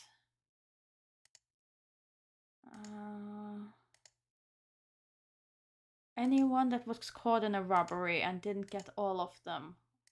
He gave me the name of the one. I just can't remember. Was it the Oswald's robbery.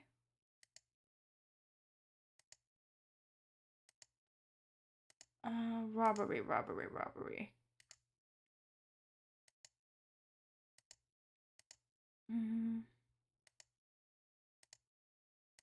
Let's see.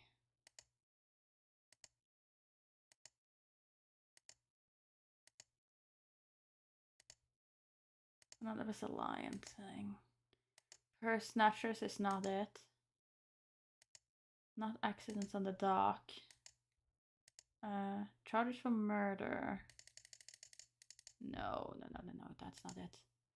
Let's see. The one before... No. I don't need to watch this over again. Let's see. Let's go to July then. Is there any of the robberies here? Anything about the robberies? And who might have been taken in for them?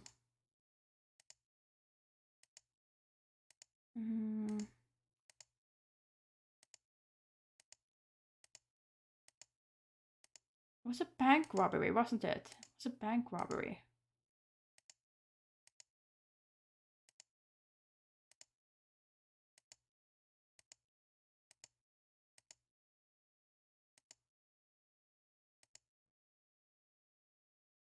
That was a daring theft. That was a jewelry. Oldenburg jewelry. That was the same one. We already done that one. This was a bank robbery, wasn't it?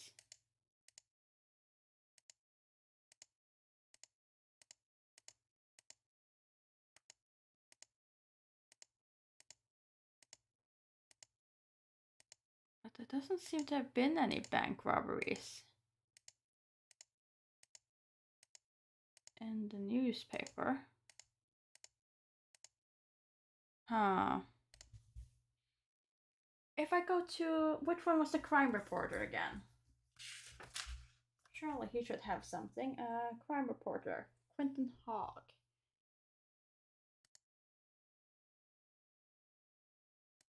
Does he have anything?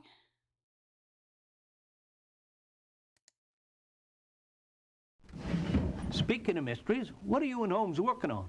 The murder of Oswald Mason. Don't know a thing about it. Let me know if I should look into it. Will do, Quinn. Okay, that wasn't what I wanted you to look into. Fine. Let's go back and get the name of that bank robbery one more time, so I can just... I didn't write that down, and that was stupid of me. Johnny Small. I guess there's no harm in talking about him now. Oh, he was a wild one, he was. No surprise that he came to such a violent end. I've always wondered where he came up with the money for that ceramic shop of his. There were tales about the Drummond Bank robbery and other heists.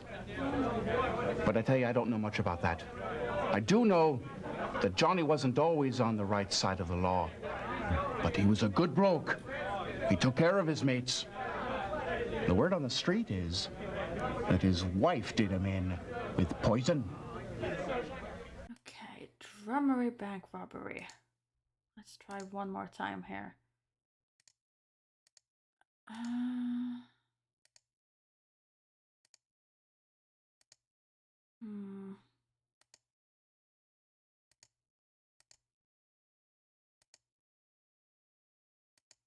No, not military college.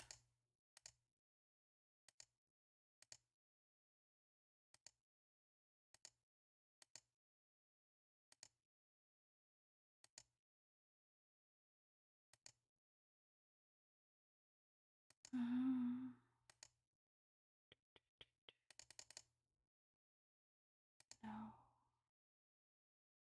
No. No. Not the landmark case. Not the divorce case. Court circular. No.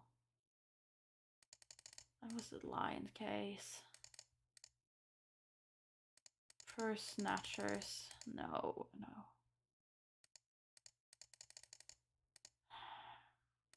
That was the accident on the dock, which wasn't interesting.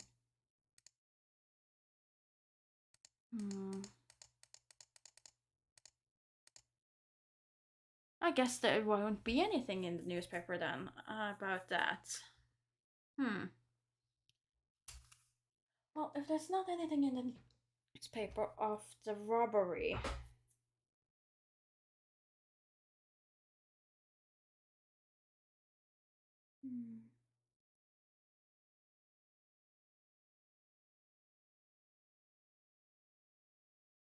Let's see, where could we go?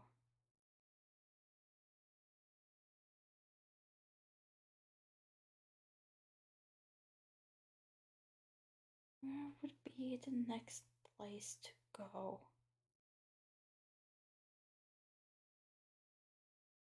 I feel like I'm missing something.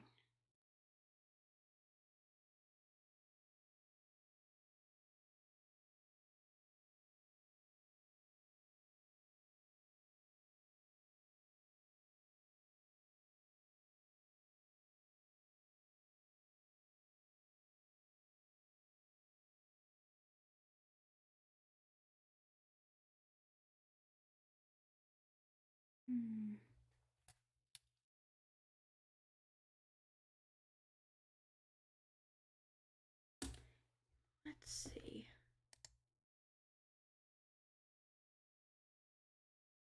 How about you? Do you have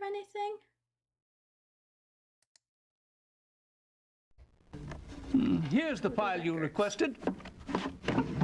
Once again, you've beaten Scotland Yard to the punch. I haven't seen them around here for weeks. Jonathan Small, convicted of selling stolen goods in 1880, served 6-month prison term. Cited on public drunkenness and disturbing the peace in 1885, 1886, and twice in 1882. Suspect in Drummond Bank robbery, 1886, along with Leroy Eakin, not brought to trial. Suspect in a diamond robbery in 1887, along with Nat Cook. Not enough evidence to bring Small to trial. Cook was convicted of the crime and is awaiting release from Millbank Prison. Ooh, that's the thing. See, bank robbery would be a bit difficult. Oh, good morning, Worm. Hope you're having a lovely Sunday morning. But that makes sense because the bank robbery would mean a lot of cash to open up this shop.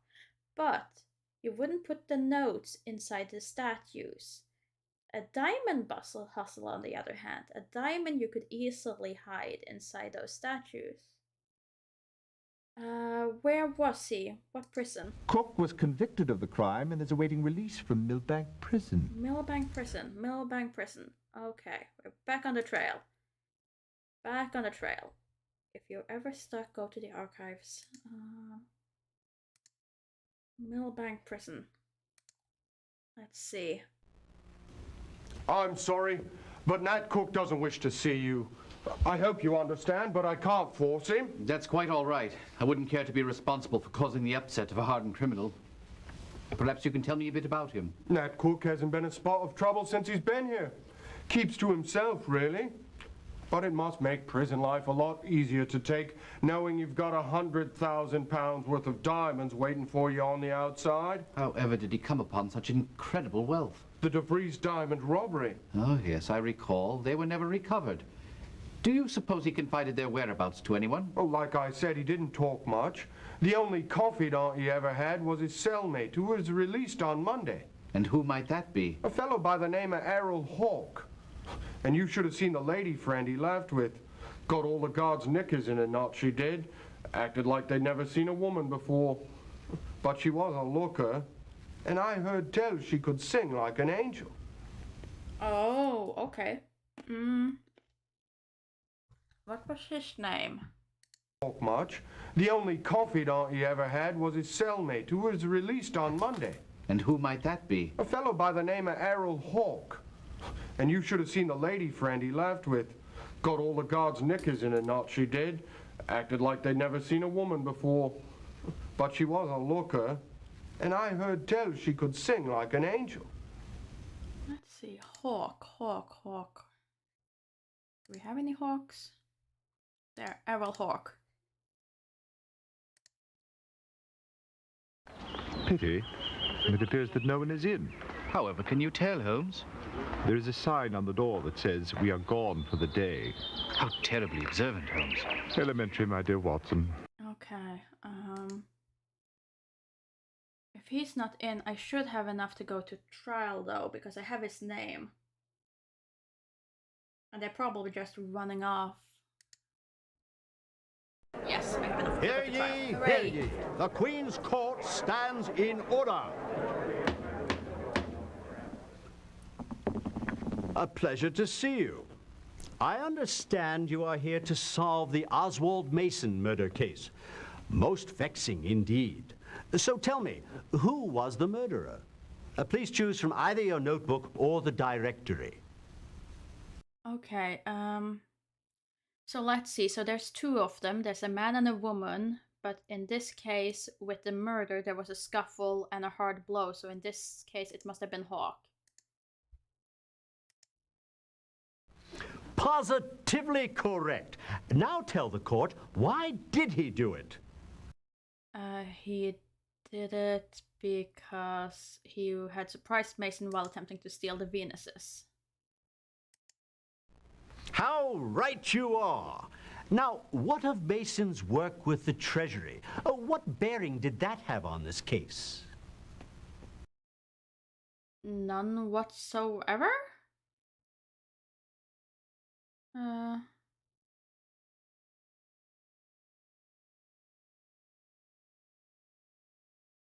I think.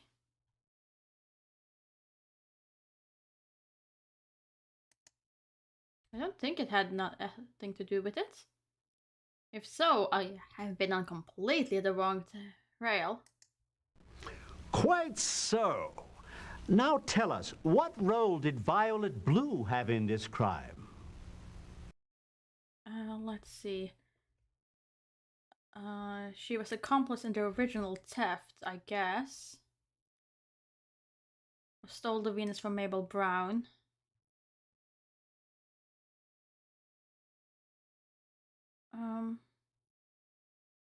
When were the one from Mabel Brown taken?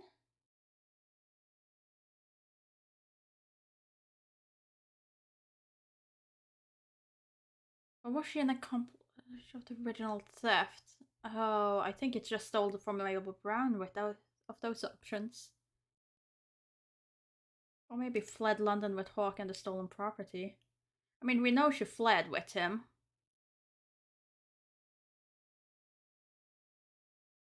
Did she steal the one from Mabel Brown? We have no evidence that says she did, so let's just say that she fled. Flawless deduction! Now tell us how Errol Hawk knew that Mrs. Rose Mason and Mrs. Mabel Brown were in possession of the Venus statues. The proprietor gave him the names. And you were so close! No! I know this was a difficult question, and I considered being lenient on you. But my conscience wouldn't permit it. No! Now, back to the start of the game. No! Fine, she didn't give him... Hear ye, hear ye. The Queen's Court stands in order. Oh no, she wouldn't give names, of course. She said that. She wouldn't give names. A pleasure to see you. I understand you are here to solve the Oswald Mason murder case. Oh. Most vexing indeed. So tell me, who was the murderer? Please choose from either your notebook or the directory. That's gonna be annoying with my score, but oh well. I think I had a pretty good score up until that mistake. Hawk is still the one. Positively correct. Now tell the court, why did he do it?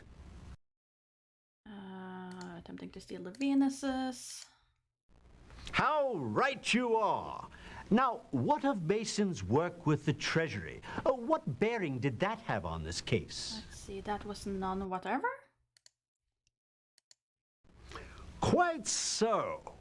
Now tell us, what role did Violet Blue have in this crime? She has fled off. Flawless deduction! Now tell us how Errol Hawke knew that Mrs. Rose Mason and Mrs. Mabel Brown were in possession of the Venus statues. Okay. No, he must have broken in. Very commendable detective work. You have done an exemplary job. The court is recessed. Oh, and it was the last question too. Until next time, of course. Oh. We must be slipping, my dear Holmes. I dare say if we had put our brains to the task, we could have solved this one in less points. Okay, that was a lot more points than I thought I had. Oh well. We have one final case though. The Thames murder.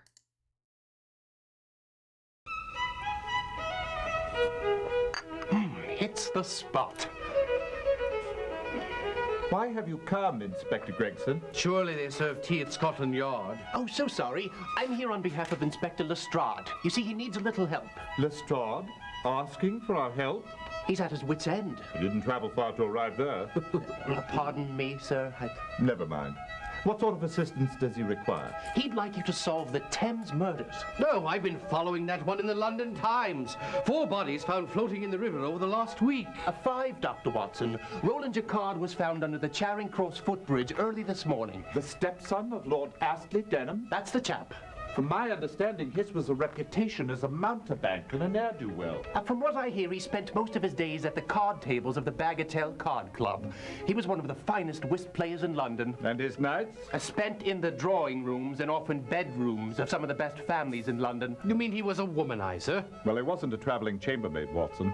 What of the other murders, Inspector? Any progress there? No, but Lestrade is still working on the case. Oh, that fills me with confidence. Yes, me too, Mr. Holmes. Well, I must be off. Thank you so much for your assistance. Before you go, Gregson, do you have the other victims' names? Oh, thank you for reminding me. Here they are, Mr. Holmes, along with the dates of the murders. I'll slip them right inside your notebook. I would appreciate it, Inspector. No doubt they will prove useful. Always thinking, Mr. Holmes, always thinking. Okay. Well, are they now actually in my notebook?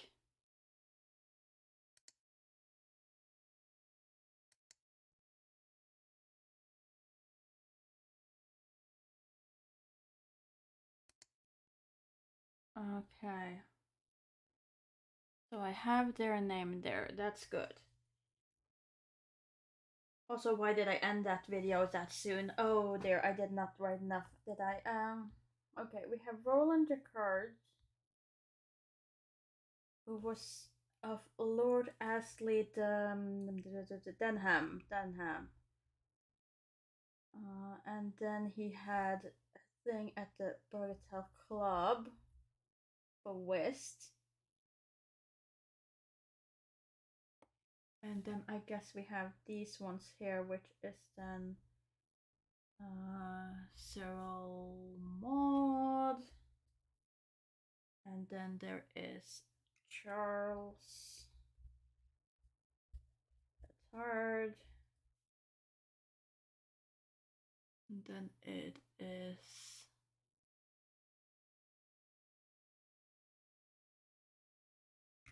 Shepherd. One of these, either Leo or Faye. I'm assuming Leo, but we'll double check. And then the last one is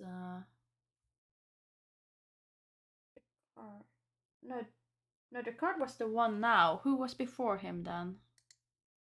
Ah, Nathan Revel. There we go. Nathan Revel. Okay, that's the list of everyone. Let's see. And then I need to find these people in the Times. Let's see. Can I remember having seen? I did. It was in 90. It wasn't this series, but which one?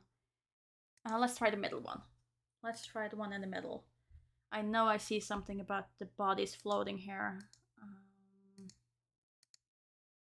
There we go. On the 30th of Nathan Verrill in his 50th year. So he was Nathan Verrill was 50, and he died on the 30th of May.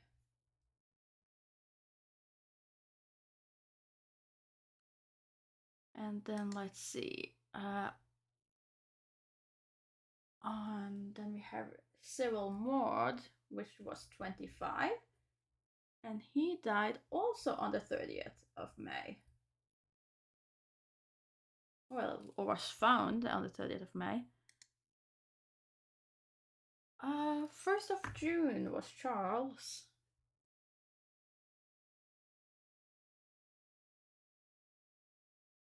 And he was 52. So there doesn't seem to be any link as far as age here. And Leo, it was Leo Shepard, who was on the 3rd of June. And he was 35. So we have 25, 35, 50, 52. Let's see. Anything more about these? There has to be. There has to be a report on it somewhere.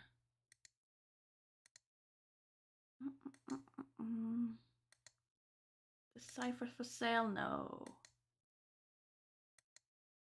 No. Panic in Theatre France? No. Russian Social Club? There, another body floating in the Thames. Another body was found floating near the Southwark Bridge. The deceased, a man in his middle 30s, which is then Leo Shepard. The deceased man in his middle 30s has been identified by the Siemens papers found on his person as Leo Shepard. Shepard was apparently been shot. This is the fourth victim found murdered in the vicinity. The inhabitants at Southwark are becoming increasingly anxious as to the discovery and apprehension of the perpetrator or perpetrators of these crimes, although at least one of the victims was known to be of bad character and to associate with others of similar character. The first of the victims include a barrister and a senior clerk from the firm of Lindsay and Company. Okay, so Lindsay and Company are involved. The police are much attacked as consequence for them not having any suspects at this time. Okay. Lindsay and Company, huh?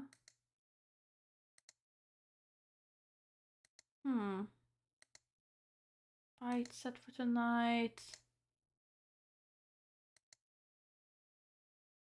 Thames investigation continues. This investigation continues into a series of murders which have been plaguing the Bankside Southwark area during the past week. The murder, the third in this recent outburst of violence, came as a shock to the community. Mr. Charles Attard, a well-known lawn barrister, was found behind a waterfront warehouse in Upper Crow Street, brutally murdered. He had been shot twice with a large caliber gun. Okay, so both have been shot.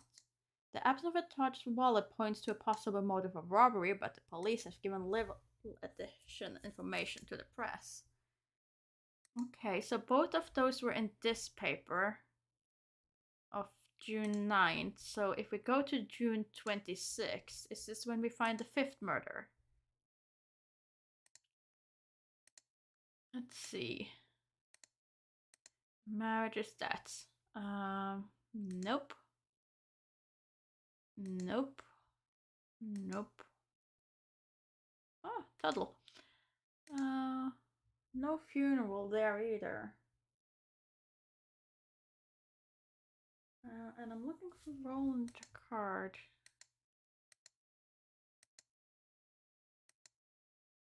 I think it would be in this one that I would put it. I think this is the one that I actually saw it in, because I think I found it during the Tuttle case.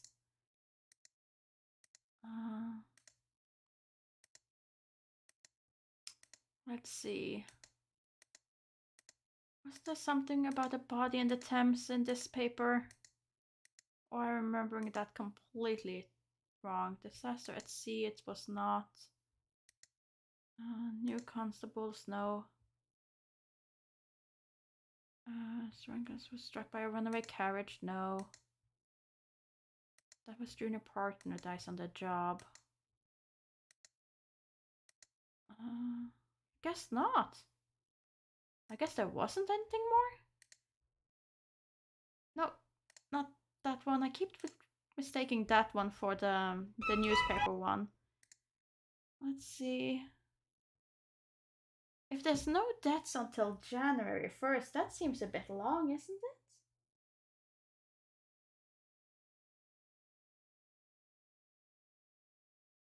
Isn't that a bit long?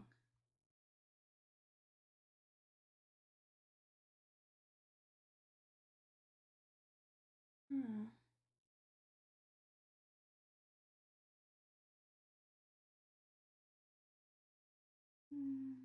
Let's see. Oh well, hopefully there was nothing. It really should have been in this one. But I did not see him. I did not see Roland Jacquard in the deaths here.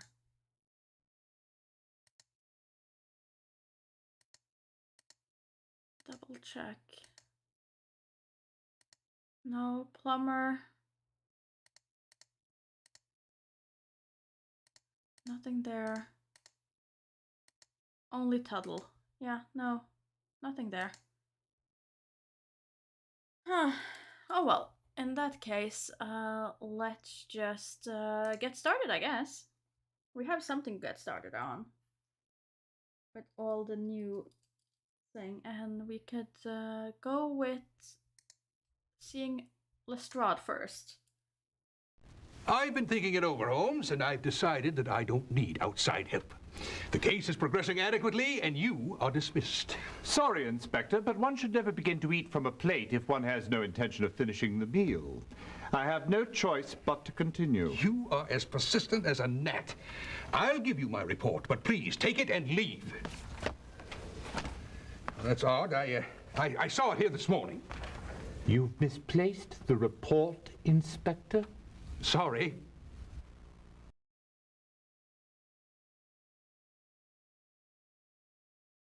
Excuse me. Inspector? That's odd. I saw it here this morning. You've misplaced... As a gnat. I'll give you my report, but please take it and leave. That's odd. I saw it here this morning. You've misplaced the report, Inspector? Sorry. This is strange. He has misplaced the report and no longer wants our help, which seems like there's some sort of pressure somewhere. Either that or he's just being really weird, which wouldn't be out of the ordinary Lestrade. Let's see.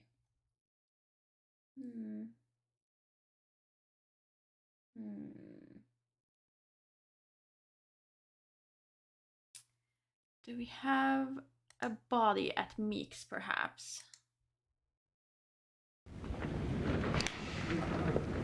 Meek's assistant said Sir Jasper headed home before anyone dropped off any more dead bodies. Did he leave any information? He said he gave it to your street ruffians. So we've made this trip unnecessarily. Pity. Well, Watson, pray let us continue. Jolly good idea. Okay. But shouldn't there have been something? Murray? Does Murray have the goods? Well, Watson, what did old H.R. have to say? Nothing. Nothing? I'm surprised. He had nothing to say because he isn't in. Oh. That is unfortunate.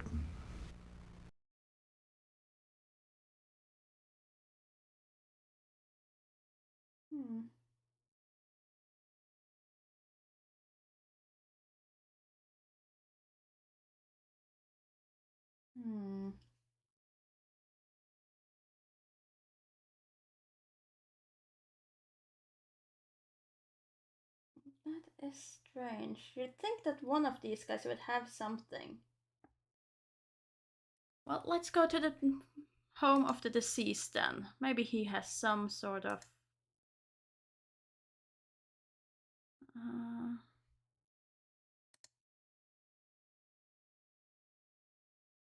let's see.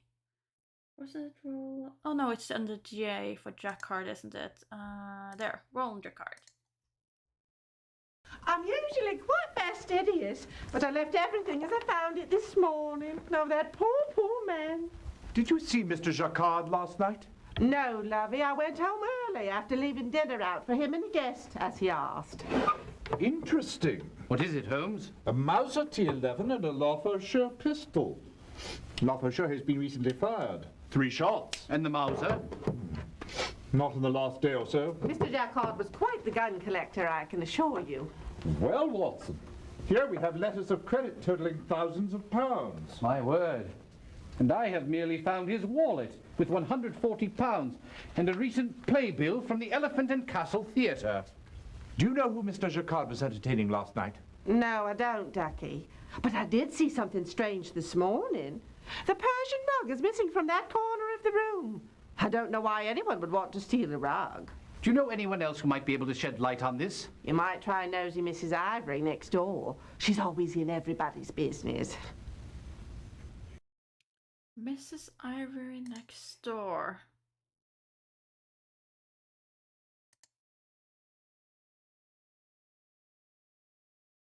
Ivory Bettina? Sure, why not? I see and hear everything. Last night I stayed up late reading Mansfield Park by Jane Austen. I just couldn't put it down. When at about 12:30, a woman came running out of Mrs. Jacquard's house and got into a passing hansom. Then, about an hour later, a delivery wagon pulled up to Jacquard's house. A man went to the door, and a few minutes later, 2 men came out carrying a rug. A rug? Well, that's what it looked like to me. They put it in the wagon and then drove away. Do you recall what they looked like, Mrs. Ivory? No, it was too dark. But I do recall what it said on the delivery wagon. Excellent work. What was it? Landmark Limited. Would you like to stay for tea? That's very kind, Mrs. Ivory, but I must be going. I have a murder to solve. Pity. Landmark Limited.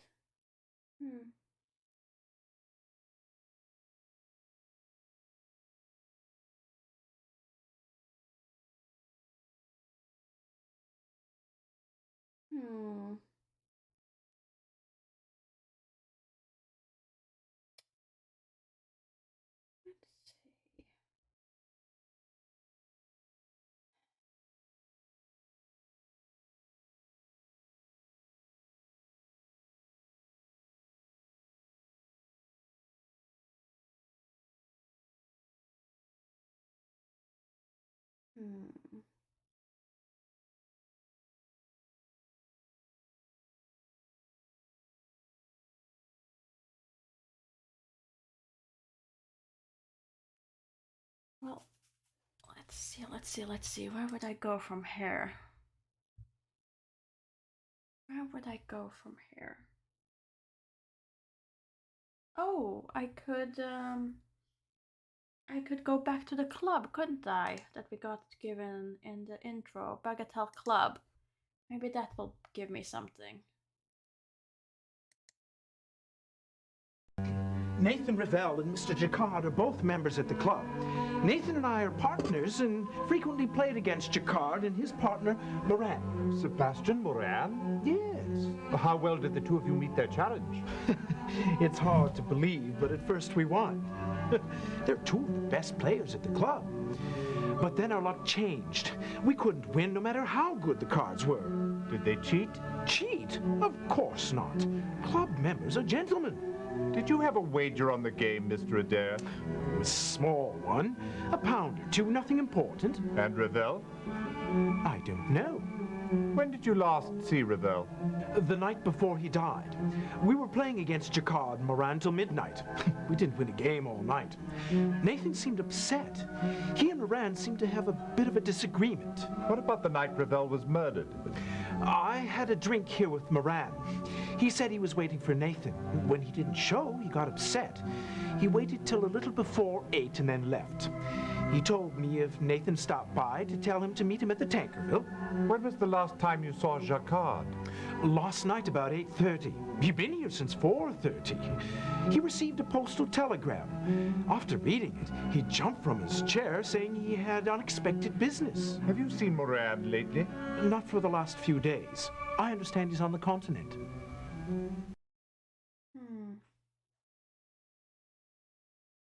Okay.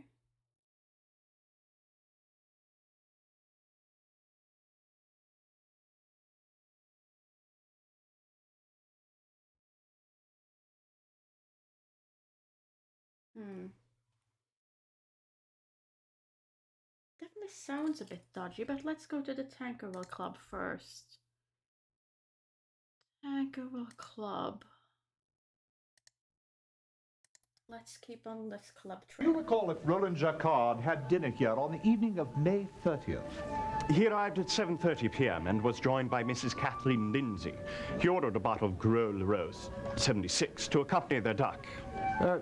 I'm not interested in what they ate, but I am curious to know when they left. They left at midnight. Did anyone else join them? Colonel Sebastian Moran at 9:10. He had one drink with them and left at 9:45. Was that the last time you saw Jacquard? No. The last time I saw Mr. Jacquard was June 1. He spent most of the afternoon in the game room, came into the dining room around 8:30. He had dinner alone and left at 9:30. Thank you. This has been most illuminating. Has it? What do you know that I do not know, Holmes? Okay, Catherine Lindsay.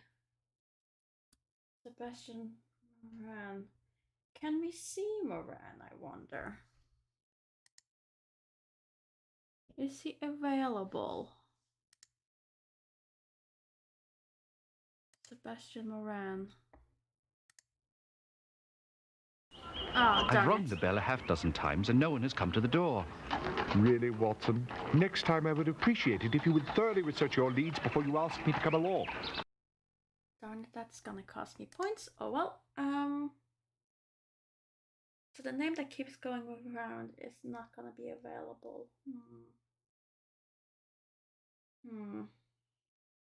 Okay. So we've been to the club. We've been to Tankerville. So Rowan plays card and his partner is Sebastian Moran. They keep winning suddenly and Nathan Rell is upset about it. Catherine Lindsay. I guess we can go talk to Catherine Lindsay, who we had dinner with. Maybe she can tell us something. Lindsay. Kathleen instead of Catherine. Okay. That was me hearing it wrong. This has all been very difficult. You see, I knew 3 of the victims. Charles Atchard was my solicitor, Roland Jacquard a friend, and Nathan Ravel worked for my late husband's firm, Lindsay and Company. For the life of me, I can't imagine why anyone would want to kill them. Did the victims know one another, Mrs. Lindsay? Roland and Charles were friends. In fact, Roland introduced me to Charles. Okay. I suppose Charles must have met Ravel when he went to the firm to handle my business affairs, but he never mentioned it. I don't think Roland knew Ravel at all. I can't imagine how he would. Okay, so no, Roland and Charles are friends. She says that Roland didn't know Ravel, but Roland and Ravel meet at the club, so they are connected that way. So you have Roland and Charles are friends. Roland and Ravel are partners at Bridge. Well, Bridge was it West? Probably West. That means that we're left with the odd one out here so far is Leo Shepard and Maud Cyril.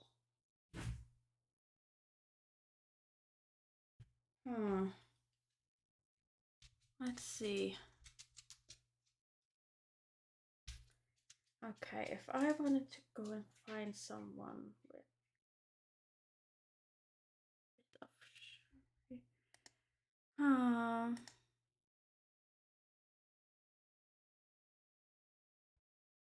I mean, I could try Hank Langdale for Society News, but I could also try Porky to see if there's anything underhand in this case, which seems to be a good choice. So let's try Porky. Heard anything about the Thames murders? Well, two of the victims was regulars here. Cyril Maud and Curtis Twiggs. Twiggs? Yeah, Twiggs. The one the police identified as Leo Shepard. Twiggs and Maud were partners, part of the Moriarty gang. Word had it that they were Moran's strong-arm boys. Twiggs was the knife man, and Maud was a deadly aim with a pistol. Together, they made quite a mean pair. Any word on why they were murdered? No, nothing. Although, after the murder, word had it that Moran wanted to find Twiggs. No reason, but then Moran don't have to give one. When did you last see them? The night Maud was murdered. He and Twiggs were sitting here, drinking their dinners. Around 8 o'clock, Moran comes in, talks to them, and leaves. Maud checks over his pistol. They drained their pints and dashed off. Okay, I need that one more time, please, Porky. Heard anything about the Thames murders? Well, two of the victims was regulars here. Cyril Maud and Curtis Twiggs. Twiggs? Yeah, Twiggs. The one the police identified as Leo Shepard. Twiggs and Maud were partners, part of the Moriarty gang. Word had it that they were Moran's strong-arm boys. Twiggs was the knife man, and Maud was a deadly aim with a pistol. Together, they made quite a mean pair. Any word on why they were murdered? No, nothing. Although, after the murder, word had it that Moran wanted to find Twiggs. No reason, but then Moran don't have to give one. When did you last see them? The night Maud was murdered. He and Twiggs were sitting here, drinking their dinners. Around 8 o'clock, Moran comes in, talks to them, and leaves. Maud checks over his pistol. They drained their pints and dashed off. Okay, so they both work for Moran, who Ravel is playing in Okay. Oh, the timeline here is getting a bit confusing. So, Cyril Maud, on the behest of Sebastian Moran, probably shot Nathan Ravel. He was found with bullets in his health. But he also dies that night. So that means that at that point you have Leo Shepard being the sole one to know about that showdown. And Moran wants to find him later after the murder, but he's gone underground. So he knows too much, probably.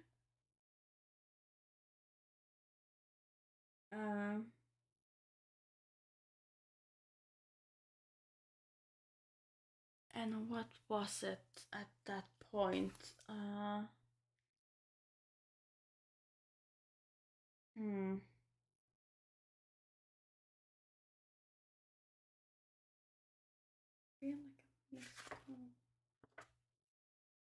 Something I haven't checked, at least. Let's see.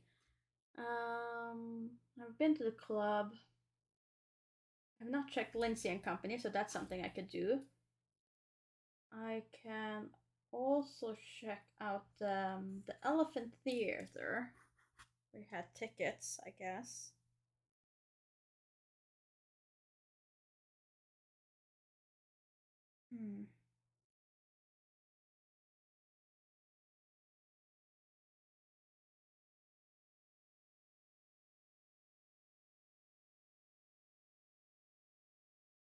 But if I go and check out Leo, if I go and check out Twiggs, do we have any information on Twiggs? I mean, there's no point in going to see him. He's dead. What does the file say? Curtis Twiggs was arrested in 1888 for the Drummond bank robbery. Oh, because a key witness mysteriously disappeared. Okay, so he was involved in the Drummond bank robbery. We've heard about that before.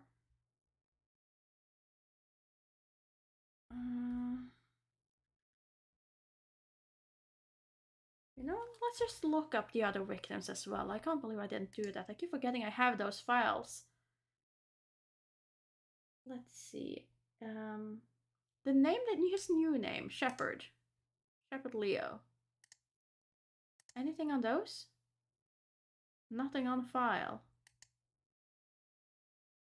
Okay, so he didn't do anything afterwards. Then we had Attard Charles. Prominent as a list of defending London's most notorious criminals. I suspect he has ties to Moriarty. Okay, so he's the barrister that probably got them off. And he is suspected to have ties to Moriarty. And these two, and Moran is supposed to have also ties to Moriarty. Let's see, Moran. Chief of Staff for Moriarty. Oh dear. Moran attempted to murder me on 2 occasions following Moriarty's death. Once in London, obviously I got the better of the man. In spite of his arrest for the murder of Roland Adair, he managed to escape the gallows. Moran was at one time an officer in the Indian Army and a heavy game hunter. Okay.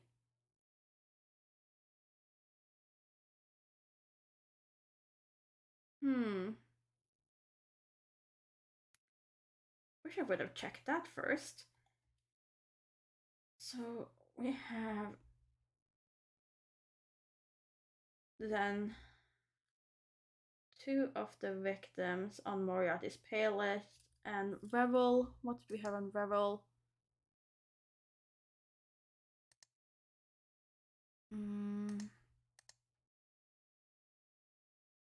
Nothing on fight for Nathan Revel. And for Jacquard himself. Stepson of Lord Ashley Denman, son of Lady rumored the real father was Lord Blackwater, with whom the now Lady Devon haven't been involved. Trent is no mistaking is spitting image of Lord Blackwater. Okay. So he seems to have no connection to those. He just knows people. So he knew Charles and they were friends. And Charles isn't with Moriarty, so he could pull them in there. And the Rebel he played cards with.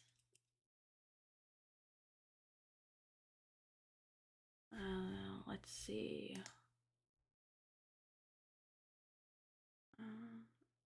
Is Elephant Castle the theater?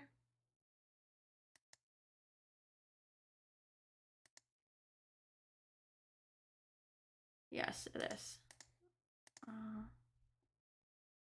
Let's try going there then. Roland Jacquard was here last night. He picked up Letitia. How serious was the romance between Miss Garcia and Jacquard? Well, not as serious as Jacquard would have liked. Letitia is a fun-loving girl. She has lots of admirers, and she knows how to take advantage of it. Do you know who else she was taking her fun with, so to speak? Well, there are 3 who come to mind. Jacquard, but I guess we might say he's no longer in the running. Marco Escobedo, the pugilist, who seems particularly smitten with her. And Celesta Ogilvy, who is rather a strange bird. Do you have any idea who might have wanted to kill Jacquard? No, sir. I've been studying drama all my life, but I only watch it, mate. I don't write it.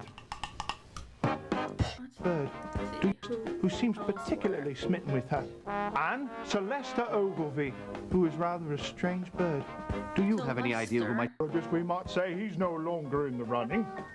Marco Escobedo, the pugilist, who seems particularly smitten with her. And Celesta Ogilvy, who is rather a strange bird. Do you... Who are these people? Escobedo Marco. Who are you? Nothing on file. Okay. And so... Oh... Celesta Ogilvy. Anything on file on you? Celeste inherited great wealth from his parents when they both perished in a carriage accident. He's a great collector of egg specimens that perform experiments on them. All the one in the scientific community is quite comprehend what these experiments are meant to prove. He's by all means, all accounts, an odd bird. Okay. Don't feel that gave me much new evidence, though.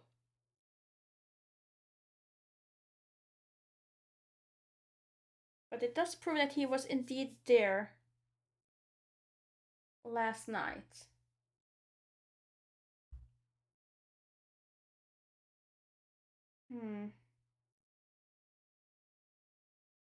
He was there last night.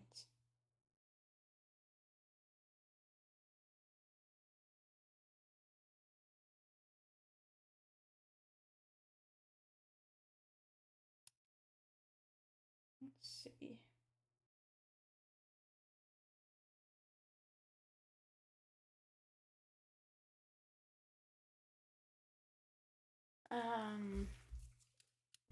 All right, we were supposed to go to Murray.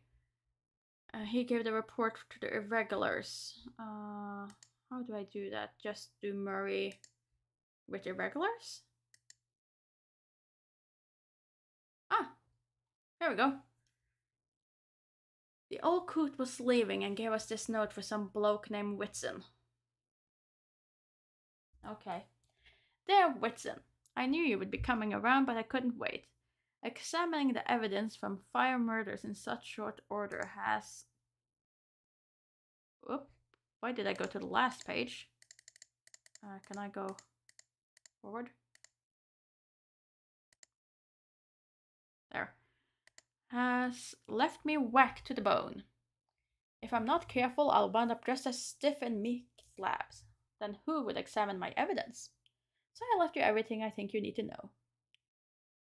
Case 694, Nathan Revel. Slug removed from the body was destroyed beyond recognition. Judging from its weight and the powder I found on the back of the gent's overcoat, it would have come from a large caliber gun of German manufacture.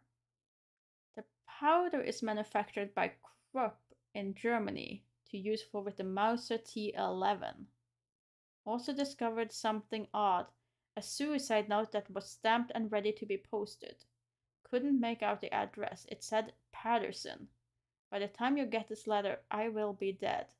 The monies I took are in my room. I was in trouble and had no choice. Now I'm taking the only way out left for me. The rest was blurred considering ink floating in the Thames. Lestrade was certain it was a suicide until I pointed out that it would have been difficult feat for the fellow to shoot himself in the back. He also had a bank book from the Bank of England and a membership card for the Bagatelle Club. Okay. Huh.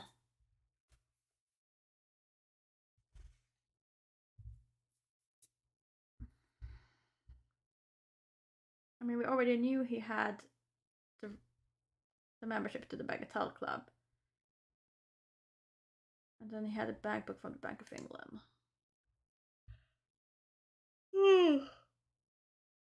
I have Leo Shepard, 2 bullet holes in the back of an old plaid shirt. Looks like a .30 caliber gun, French made. Thread bullet from a wound received a day earlier. Not the type ordinarily used in a murder attempt. Okay, so he probably got a shot earlier. Siemens paper from Georgine's. Civil Mord, Slim Pickens, just had the ragged clothes on his back. Looks like the hole in his shirt was caused by a stiletto-type knife that went in under the armpit. Okay, so...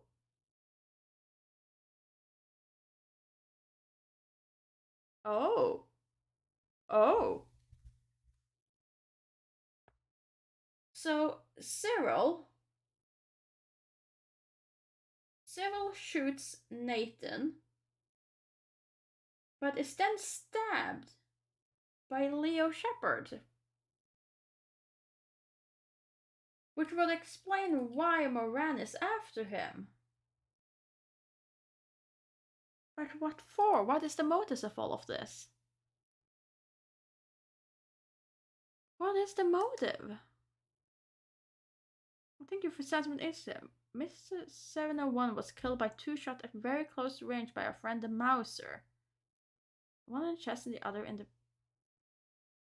Okay, that's the 1st of June. So he's being killed then by Moran himself. Unfortunately, the shots came from the same gun because the bullets are no shape to be matched. I can't say they came from the same type of gun. Also had a pepper box, an interesting little gun American made. The gunfire shots like... Oh no, he was shot by Roland Jacquard because he had recently fired his gun. And he had then also shot Leo Shepard. Huh. And he had been strangled. There's nothing in the physical evidence that would indicate otherwise. Just a pile of very expensive clothes minus underwear, imagine. The man could afford silk shirt and French shoes, but didn't even buy himself a simple pair of skivvies. What's this world come to? Yours, H.R. Murray.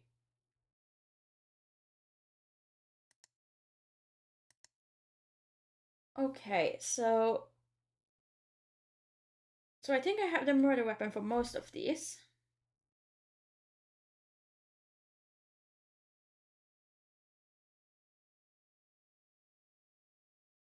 I think I have the murder weapon for most of these. So he meets Letitia. Letitia goes out with him. They go up. That's who Mrs. Ivy sees. She leaves and calls someone else. Or someone else comes. They wrap him up in the rug and he leaves. But did she kill him or just... Oh...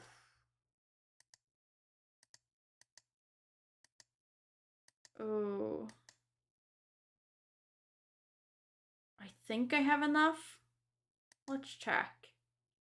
I have enough. Hear ye, hear ye. The Queen's Court stands in order. I'm gonna be able to make it a completely different matter, but I had enough. I understand you're ready to unravel the Thames murders. A terribly complicated case indeed. Tell me who murdered Nathan Ravel. Please choose from either your notebook or the directory. Okay. Nathan Ravel. Nathan Ravel was the one that was shot.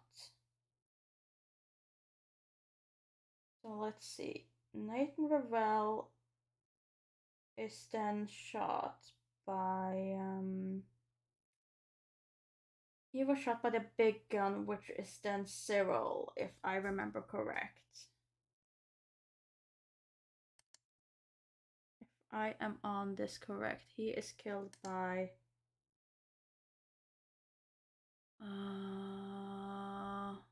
no, not Cyril. Well, Cyril, but Cyril is the first name.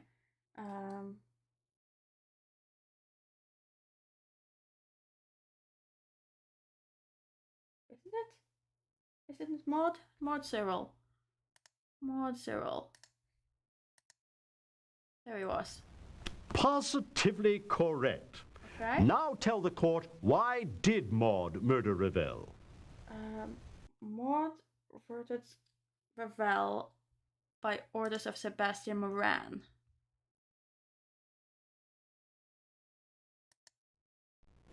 So, Maud was merely a henchman. Now, who put an end to his unsavory life? Now, Cyril died from being stabbed.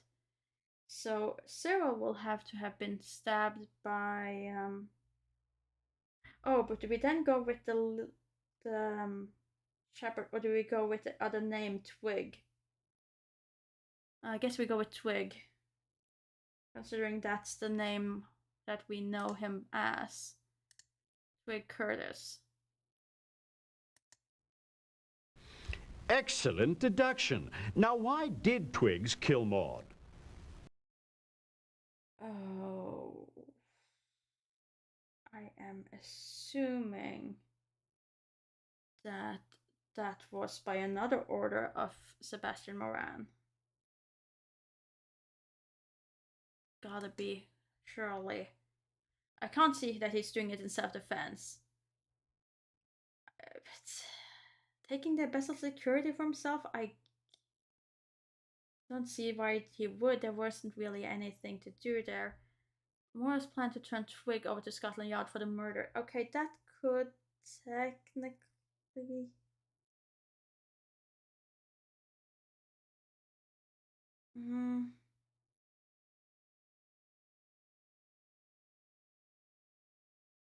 Oh, wait. Wait. There was the thing about the bank. There was the bank account for those things. So yes, it would be embezzlement, wouldn't it? In the report from Murray, we found the bank note and everything. So let's go with embezzlement and hope that we're right. Brilliant reasoning. Now tell the court who murdered Charles Attard. Oh dear.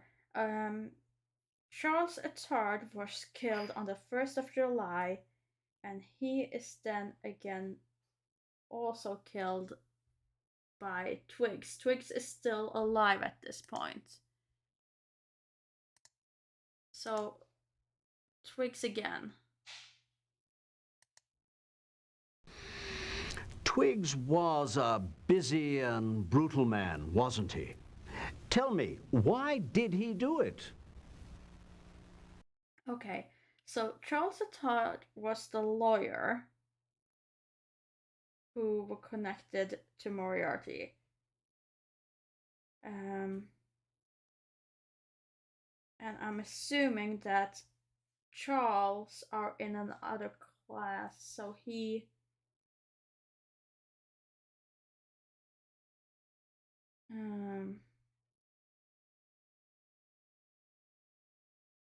let's see. So Charles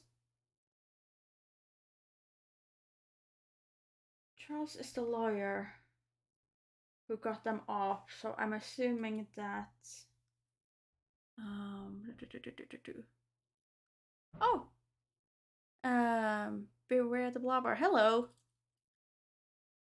Wiggs was indeed a busy man.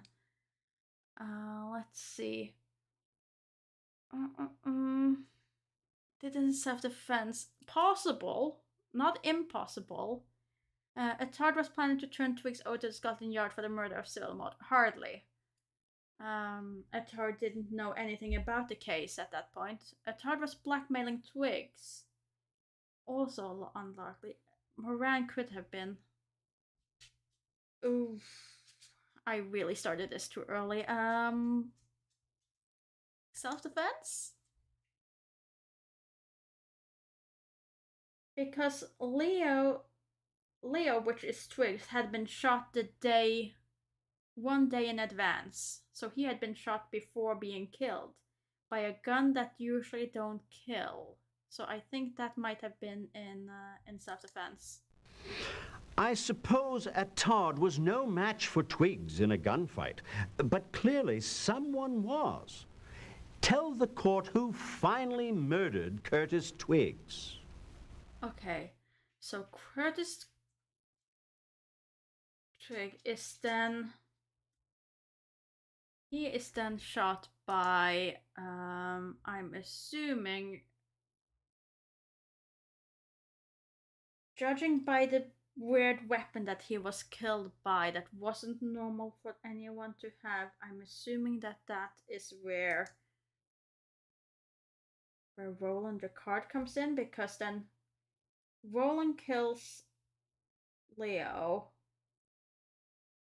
because otherwise he's not connected to this at all. So clearly he must do that, and then Moran has to be killing him afterwards because he killed his henchman. I mean, that gotta be the only way I can see how he's connected to all of this. And they were friends, so it would make sense that he would revenge him. Superb deduction. Now, what was Jacquard's motive?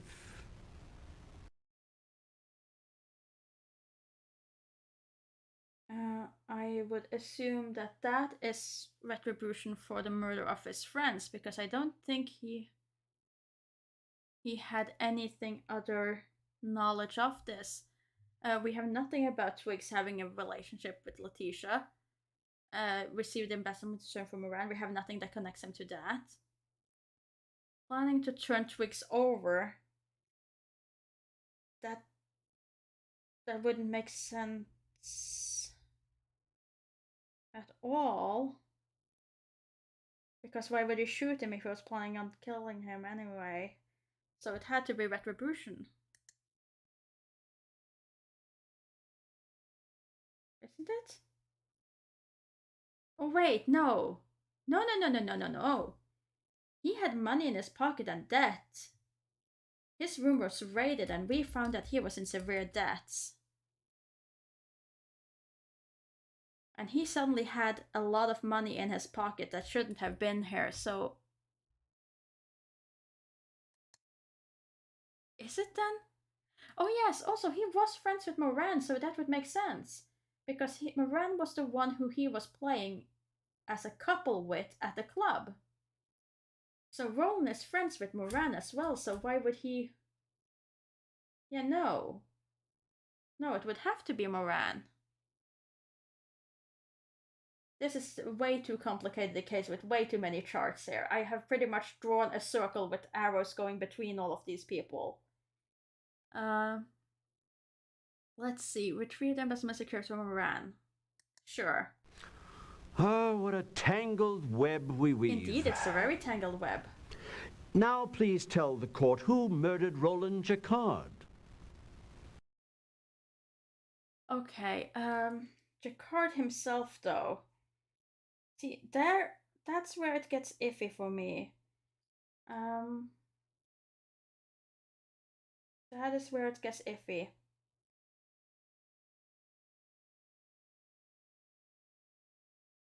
He has...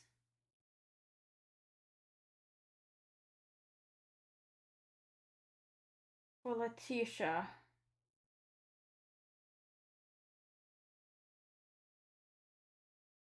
So there, I'm assuming that was strangulation, which isn't Moran's brand, so Moran wouldn't kill him. And he had just been with Letitia. I don't think it is so Lester that's the love rival, which means we're only left with one. Considering she was involved in all of this. So, Marco? Bravo! Now, what was Escobedo's motive? Now, that was Letitia.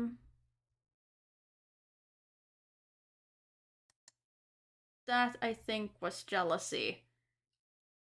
We did check out Marco in Holmes' things, and he did not seemingly have any connection to Moran. And it doesn't make sense that he was stealing because there was still money in his wallet. So that has to be really jealousy. Exemplary work on a most difficult case. The court is recessed. Until next time. And it's over. It is over. Whew. I'm gonna be honest, I very much wish I hadn't clicked to test if we could go to court that early. There are definitely more things there that I could have explored. But it was the good end, so let's see how the points is. This is probably gonna be my highest score, I think. Not bad, I dare say. Yeah. If we had been right on top of it, we could have cracked the case in less points. But in any event, I'm breathing easier. At least we got our man. Okay, that's the best score I've gotten. We were no longer sent to university, so clearly we're progressing.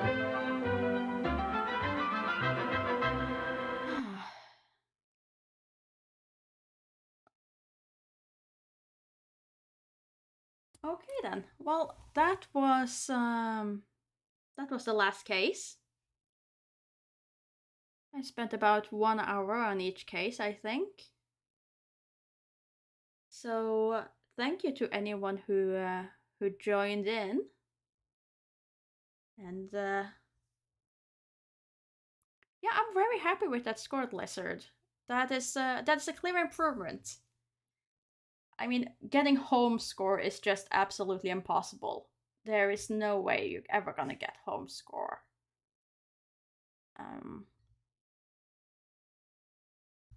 So I'll take that. But yeah, thanks to everyone who dropped by, and I wish you all a very pleasant Sunday going forth. My next stream will then be on Monday for a new demo. I will be doing Harvestella since I didn't do that previously. And then we will begin Monkey Island month.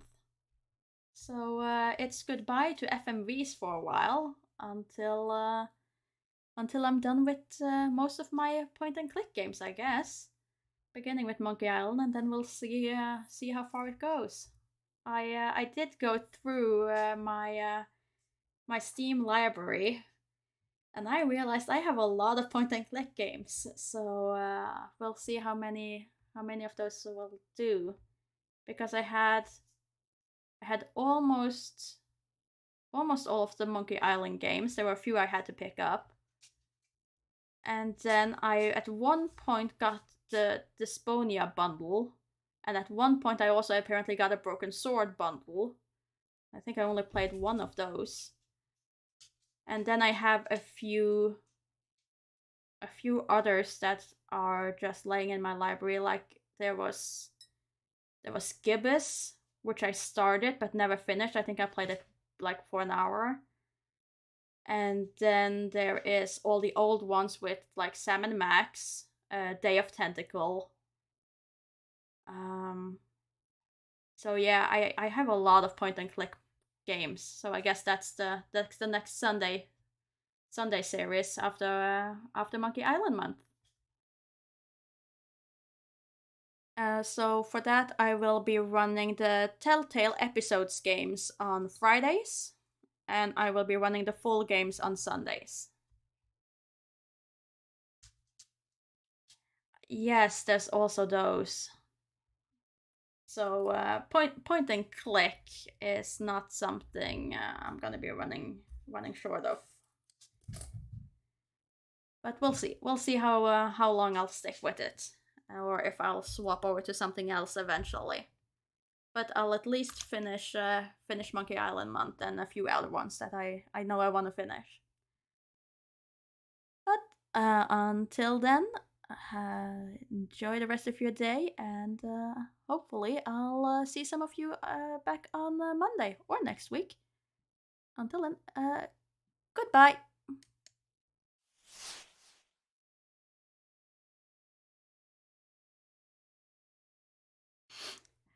I'll note it down, Blobber. I'll note it down. You suffered for 11 hours, so I'll write that down. That seems fairly fair. Okay, goodbye.